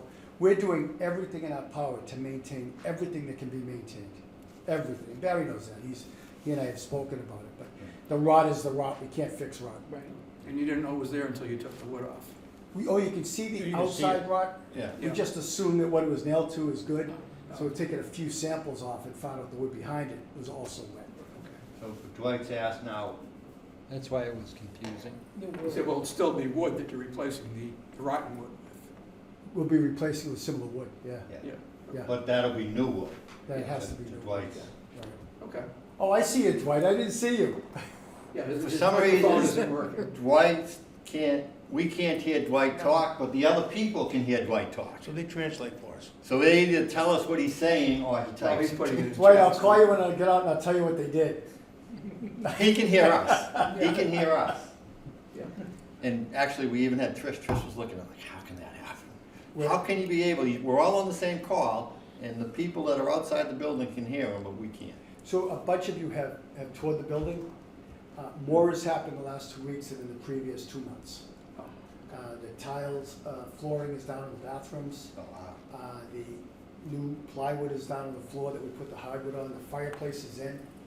So feel free to stop by and see it. It's pretty, Yeah. it's it was beginning to take impressive. I life. haven't been there in a while. It was Yeah, pretty Beginning impressive to then. take life. Paul sent us a link to, there's a page on the town's website. Yeah, With a pictures. lot of photographs. weekly like- updates. And That's good. that only goes through sometime in September, but so anything that's been done in the last 2 weeks wouldn't be on that page, so. Yeah, and so much has happened in the last 2 weeks.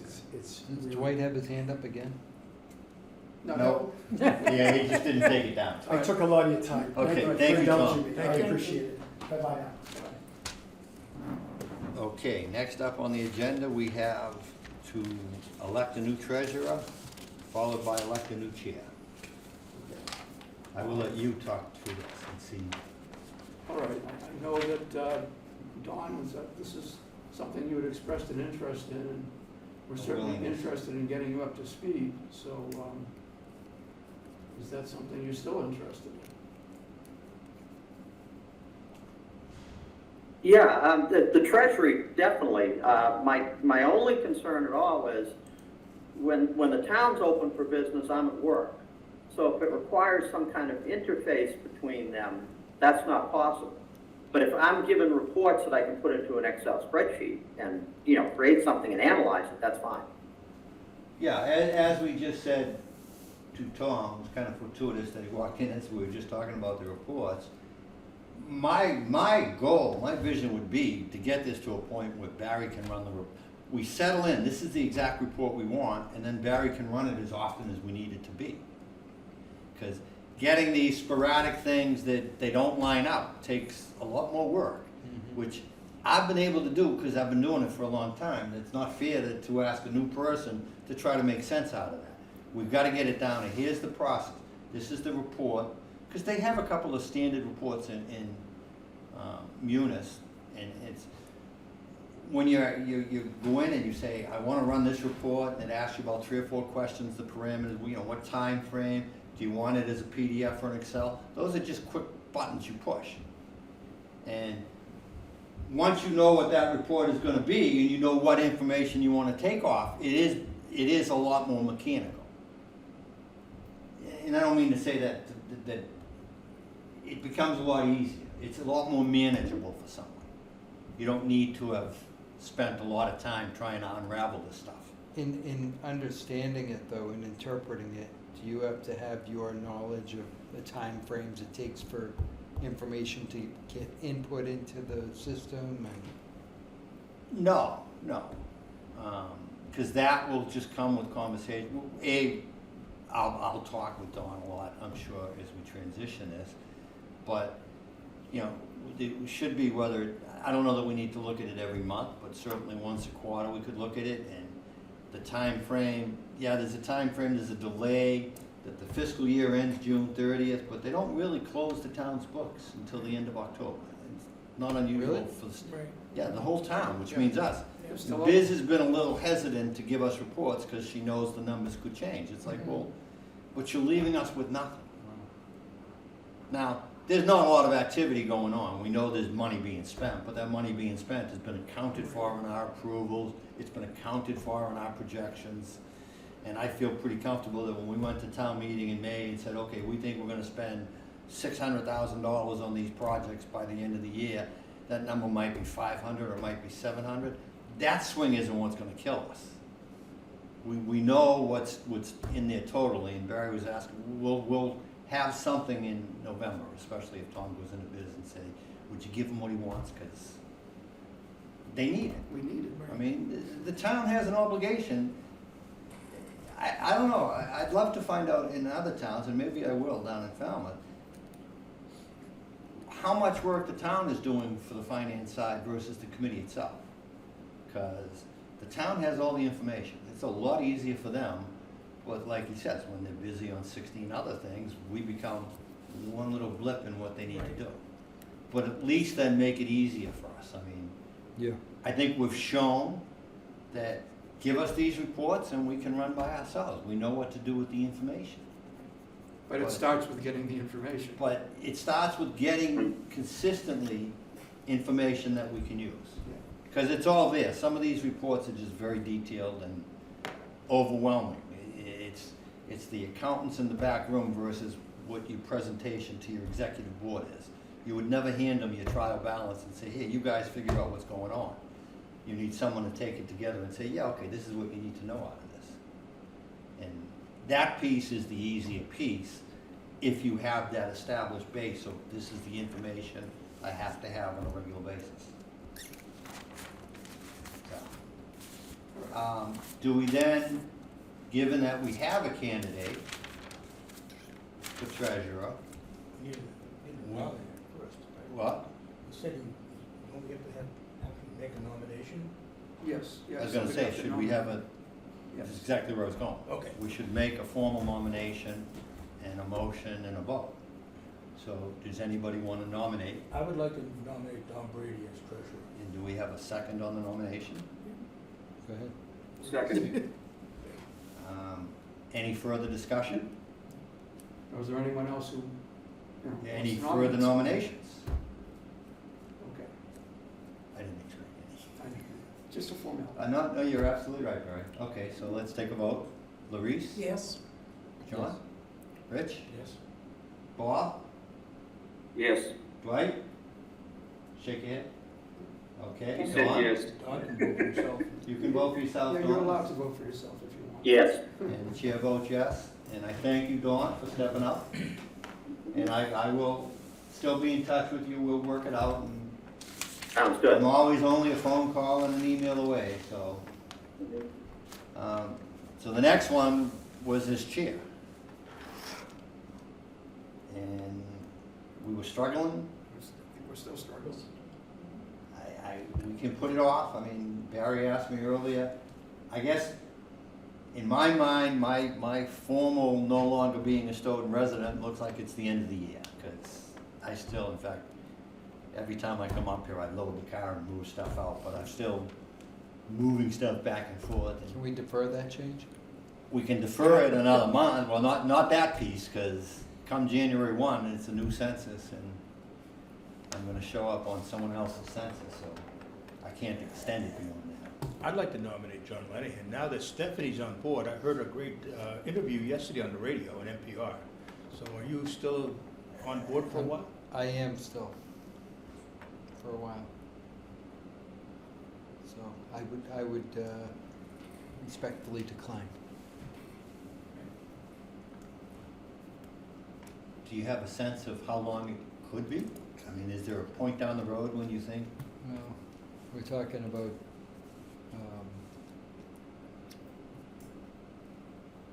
and I say that continuing knowing, in- John, that you would be a great chairman. but- continuing in a consulting. Yeah, and I'm not trying to put you on the spot, but just within a time frame, is it a couple of months, 6 months, a It year? looks like a couple of months at this point. But is it something you would then consider in a couple of months?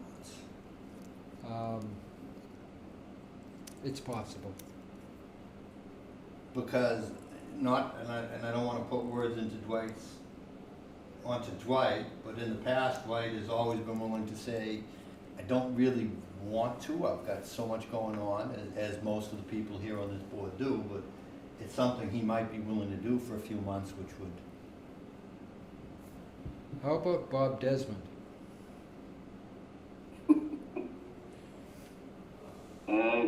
I appreciate that, but I just have too much on my plate at this time, and so. it's tough. I mean, I think through this committee, I mean, most everybody on this committee is on this committee because they're on another committee. So they're on at least 2, if not more. I think Rich is probably on more boards than some of you out. It's tough, but it is a little bit controllable. I mean, most of the work falls on the gentleman across the table from me. But he needs a good partner, I think. He needs someone to help. But Basically, I just need throwing someone to that out. bounce stuff off of. Yeah. Would it be possible for us to defer this a little bit, but not no later than at December? Well, And have, depending how Dwight answered, which his answer was, looks like to nominate Rich Terry, or at least throw the idea out.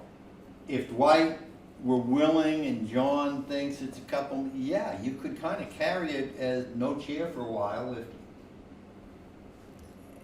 it's up to you guys. I can't. I'm a chair of another 501c3, Yeah. so it's, Exactly. Your It's- experience. Yeah. Yeah, but I want to stay married. I know. At least for, if we could, buy a couple more months, or a month and a half or so, Well, until things settle. I don't know, we're putting a lot of pressure on Dwight, who's reminding us that he's got a big birthday coming up in the month of November. Yeah, and what's that He's mean? 60? No, he acts like he's 60. With Right. the activities and everything this 80 man is the does. new 60. Yeah.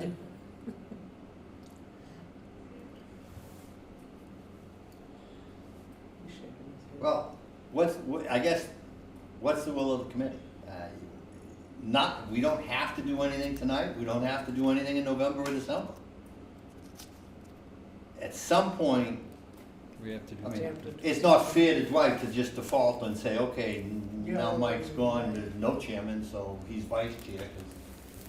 'Cause his reaction then might be, well, I resign as vice chair. Just don't resign Don't from the give him any committee, Mike, 'cause ideas. we need, the committee still needs you, that's not the issue.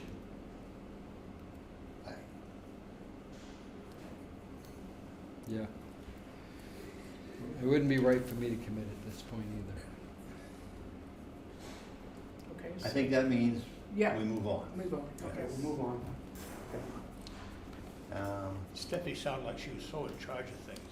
I happened to hear an interview of the new person from the National Zoo by chance yesterday. And I kinda stole your thunder on what you were gonna talk about, but I wanted to. Oh, I'm sorry, I didn't hear what you said. I said I was listening to the NPR, as I usually do between that and a French station, and I caught the interview of the new CEO, Stephanie Berlin. Friendly. Thank you. Oh. And she sounded really excited and gonna bring on giraffes. Did We you already, make- we have giraffes. You have giraffes, yeah. Okay. Maybe she was talking about the new calf. That's it, yeah. So it The was new a- what? It was a Giraffe very. calf. Yeah. Giraffe calf? Yep. Oh, the baby. Baby. Yeah. Cat, yeah. So she sounded really excited.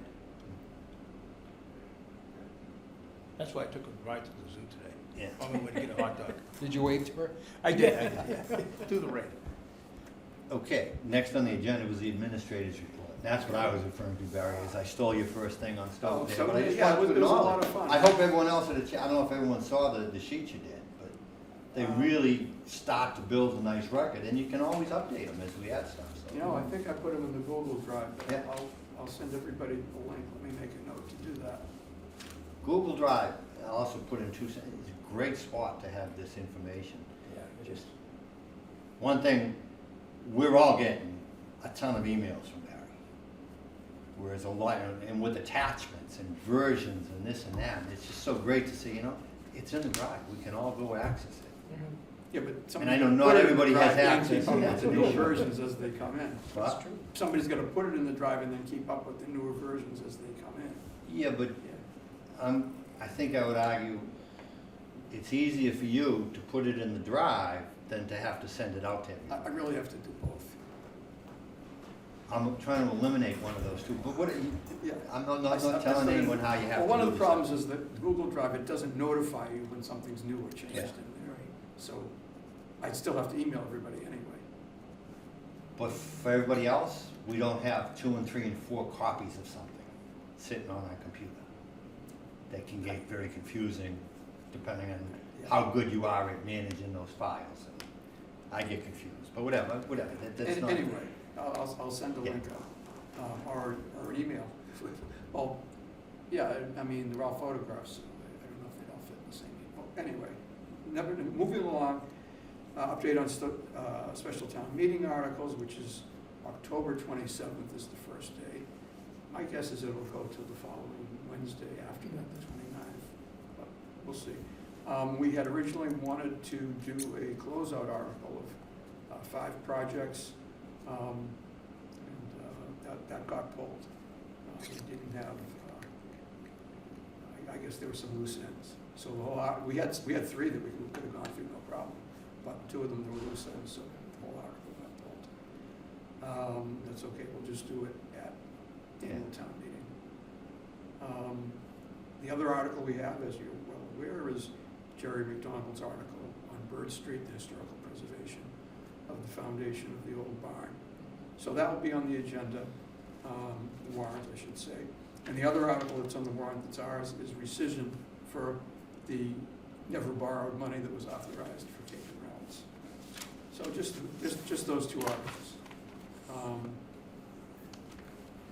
That's pretty much all. They've been reviewed by FinCom and Muni. Oh, thank you, yes, they've been reviewed and approved.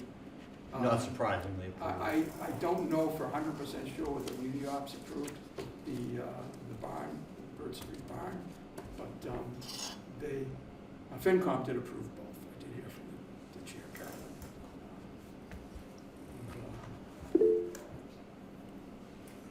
Yes, yes, the answer is yes, but that's not Yeah, that's not our article. Yes. And if that article goes through, then the rest of our discussion with John is a moot point. I would think so. Because but if town meeting votes to tear it down, then town Why- meeting's not gonna wanna hear Why is us. that in the form of a town meeting article? They're asking for $1 million to tear down someone's building. You're kidding. They're asking for the town to pay to demolish the building. And they'll put a lien on the property, and the reason they're gonna tear it down is the fire load. That place has been used as a warehouse, and, I guess both the town fire chief and the state fire marshal has deemed it a serious threat to the entire whole block. from Wyman Which has Street been to going River. on for a year. The letters I saw in the town meeting warrant backup stuff is, I mean, this started in August of 2024. And, That they told the guy, you can't be doing this. and the, lost my train of thought. I'm sorry. That's okay. So, they feel it's between its structural issues and this fire load is so dangerous that the town is willing to tear it down for about $1 million. That's what the owner got an estimate for. And the owner has yet to respond to any certified letters asking him or his representative to attend select board meetings. So Zero. part two of that is they're gonna to put a lien on it Right. so that the town will then, if he doesn't pay it, the town will take the Oh, property. also at 8% interest. And someone said, I think Lou Gito said, that's one of the best investments we've ever made, if that goes through. And I'm paraphrasing, but he said that on, as I That's watched funny. that. Yeah, okay. So that's where this whole $1 million comes I see. from. Yeah, it's the fire risk. So didn't John just quote us 500,000 for Yeah, demolition? he did, and I He didn't want did. to challenge him on it. Yeah, because again, the $1 million, I knew the $1 million figure that, there were a bunch of estimates I saw that didn't necessarily beat $1 million, but for us to be giving money that might delay its destruction, let us do what? We have not done that. For us to consider whether we would do it without saying it only pertains if the town doesn't do that. Because if they vote to delay it, if they vote to demolish it, it doesn't matter. Then we're not gonna go in with an article next May. Right, but just to go back, Dwight, to your question, because there's something that has come out. The fact that this committee voted to approve his pre-application Was not an approval does of not money. mean we're saying we're gonna give him any money. All it says is, come back and make your case to us. Because the pre-application really is, do you meet the legal criteria for qualifying for CPA funds? And is it something we would be interested in? Yeah, on a Potentially, real, but not on a real specific, yes, I mean, obviously, if we had absolutely no interest in even considering it, Right. we Or if could we vote thought down it the did. pre-app. Yeah, that's true. No, I think I made that case last month, that we Yeah. should at least give him the opportunity, not only to convince us, but to convince the town. But at some point, that convincing has to be that we're making a good investment with this $2 million. To me, that's a much bigger convincing than whether or not it's a good idea to rebuild a theater. Right. But if anybody says the CPA approved his application, no. That's not We have true. not recommended a dime on his application Right. at this point. So they kind of go in parallel, but if they vote in 2 weeks or 3 weeks to demolish it, then we don't need to bring John back in November or December. 'Cause My guess is that someone may bring up on the demolition article the fact that he was approved, his pre-application was approved at the CPC. But then someone's just got to explain And I it. That, will all be that around means to is the explain it, CPC yeah. was willing to listen to him. Right, come Make back a and make your case. case, and we haven't given him, we haven't recommended a dime That- yet. Right. Wasn't really our role to decide not to even listen to Who's him. on town meeting out of our group now? I think, was it Bob?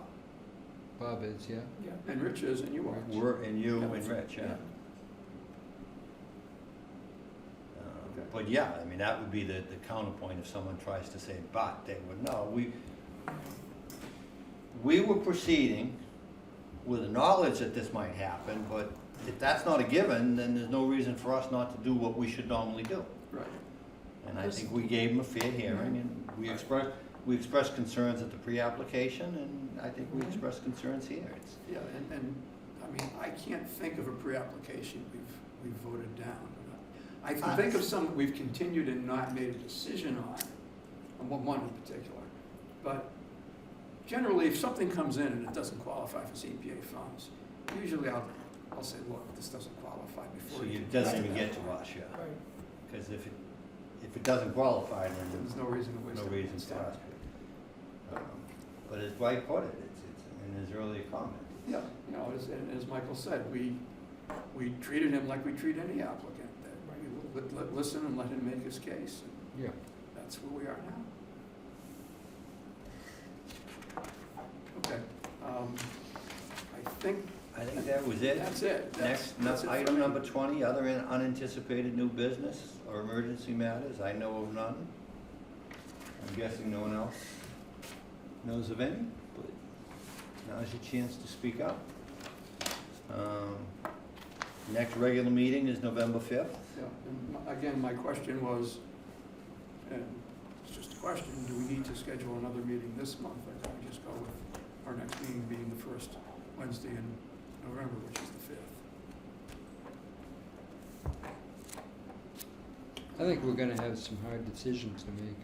Yeah, I But- think we are too. I'm not sure having an extra meeting will help that necessarily.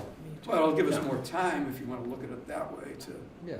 to you know, toss things around. But is decide. that now a second October meeting, or are you really talking a second November meeting? Because that conversation should take place after we have the next round of applications. Sure, well, I will tell, if we have a second October meeting, I tell everybody, we're told to come on November 5th, to come on in October instead. But, yeah, I mean, it's a good point, maybe not everybody can do that. Yeah, There's and 4 given that applicants. but that kind of works around. I had suggested this last month as because with 10 applications, can we get this, well, we got 6 of them done, and the 7th one is an easy one to do, I think. It's really just revisiting the vital Yeah, records. our longest one was Yeah. presentation. Well, yeah, but, although, Yeah, although I think we needed to have a good conversation on that one, but we would have actually been on great time. Yeah, we did do. Not that it was a bad to have Tom come in, by the way, but he did add. Added more information that we didn't, well, actually, I mean, Paul did a great job presenting, you know, anything that Tom wanted to make sure got presented. I was making little notes here. We were going along at a great clip that nobody was using 20 minutes, and on average, they had 20 minutes. Okay. John went over a little bit, but a lot, you know, Joe's was not. Yeah. We almost got out of Joe's. We gave him an extra 5 minutes, but he was still within his 20 minutes. So you were timing. Oh, I was kind of looking at okay. that, because up until Tom walked in, I was thinking we were gonna get out of here by 10 o'clock. It's 10:12 now, according to my watch, so. When I first got this agenda, or the revised agenda the other day, I was looking at it, we had 3 hours and 40 minutes worth of items, Yeah. which would be 10:40, so we're a half hour better. And we had one extra thing come in, although we had the vital records drop out, so. Yeah. I feel like we got through it, I think we did. I think we did great. Yeah. But I just going back to what I was saying about a second meeting, one argument against it would be, it probably would take place before the special town meeting. And so if we wait until after special town meeting, it will probably be helpful to us. That's a good point, Ben. That's a very good point, because it's a big. I agree with that. Yeah. I was thinking that, that's a good. So we'll just leave things as they are. And I don't know that we've ever, I can't think of any year where we had okay, here's all the applications, let's talk about them as a group, as opposed to doing individually, because we've never had this many, so. Right, yeah. But we can have I see, like, but that'll be an interesting conversation in November, and we're only gonna have, what, 3 of them come in, is it? 4 4. now with Reggie. Yeah, we've got Reggie, the Stoughton Youth Soccer, 810 Washington Street, and, hang on, what was my list here?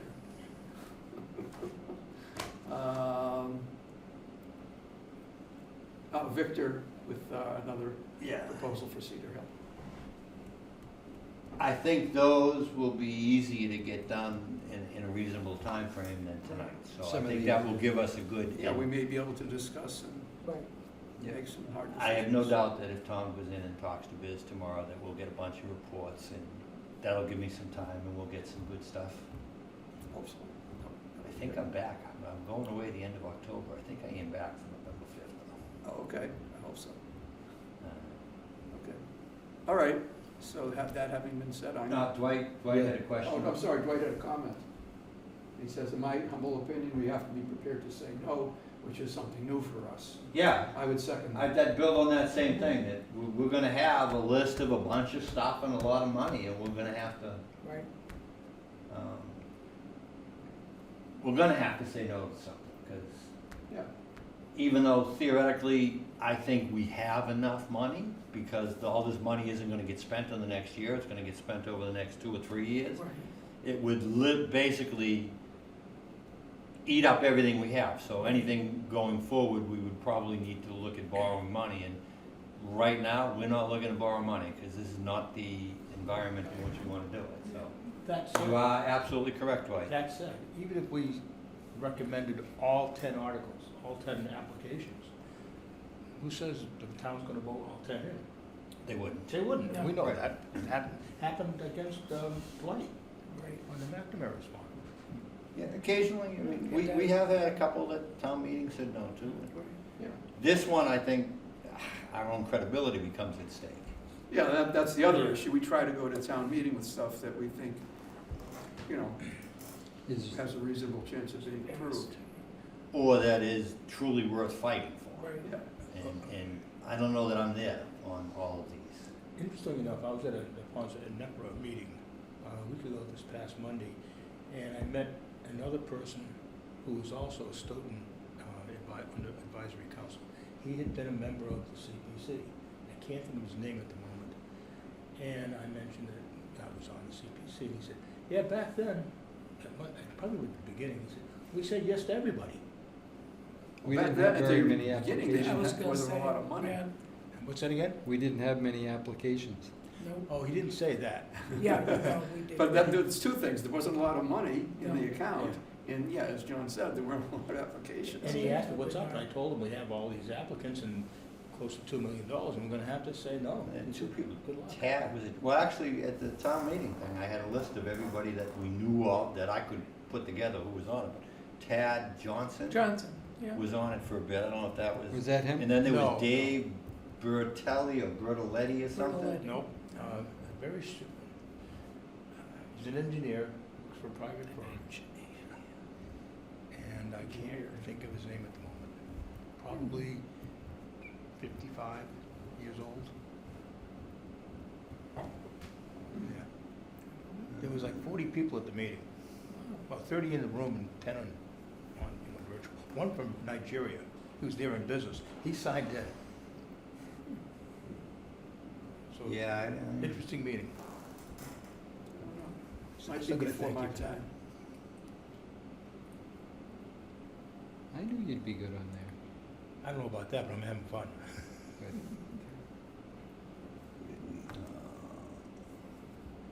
Actually, it's not on that one. There was one that we had. I also may be missing some time because I have to get my knees replaced. Both of them? Oof. At the same time? I'm gonna Would they try. recommend that? Yeah. My sister-in-law did that. I got a meeting with my doctor next Monday. Which hospital do you consider? Milton. These are the toughest, much tougher than the hips. They've been a mess. My wife just had, You know, I Did you heard work on your that. knees as a kid, like a plumber or a carpenter? No, I had one scraped out when I was in high school in football. The other one is killing me. My sister-in-law used frozen peas on her knees, bags of frozen peas. Not to cut you off, but how about a motion to end the meeting so that we can send Smack home, and since we're off topic? Yes, I'll make a motion, we adjourn the meeting. Second. Maurice seconded it. Clarice? Yes. John? Yes. Rich? Bob? Yes. Don? Yes. Dwight? And the chair votes yes. Thank you. Thank you all. But now you can finish. Thank you. Oh, I'm sorry. No.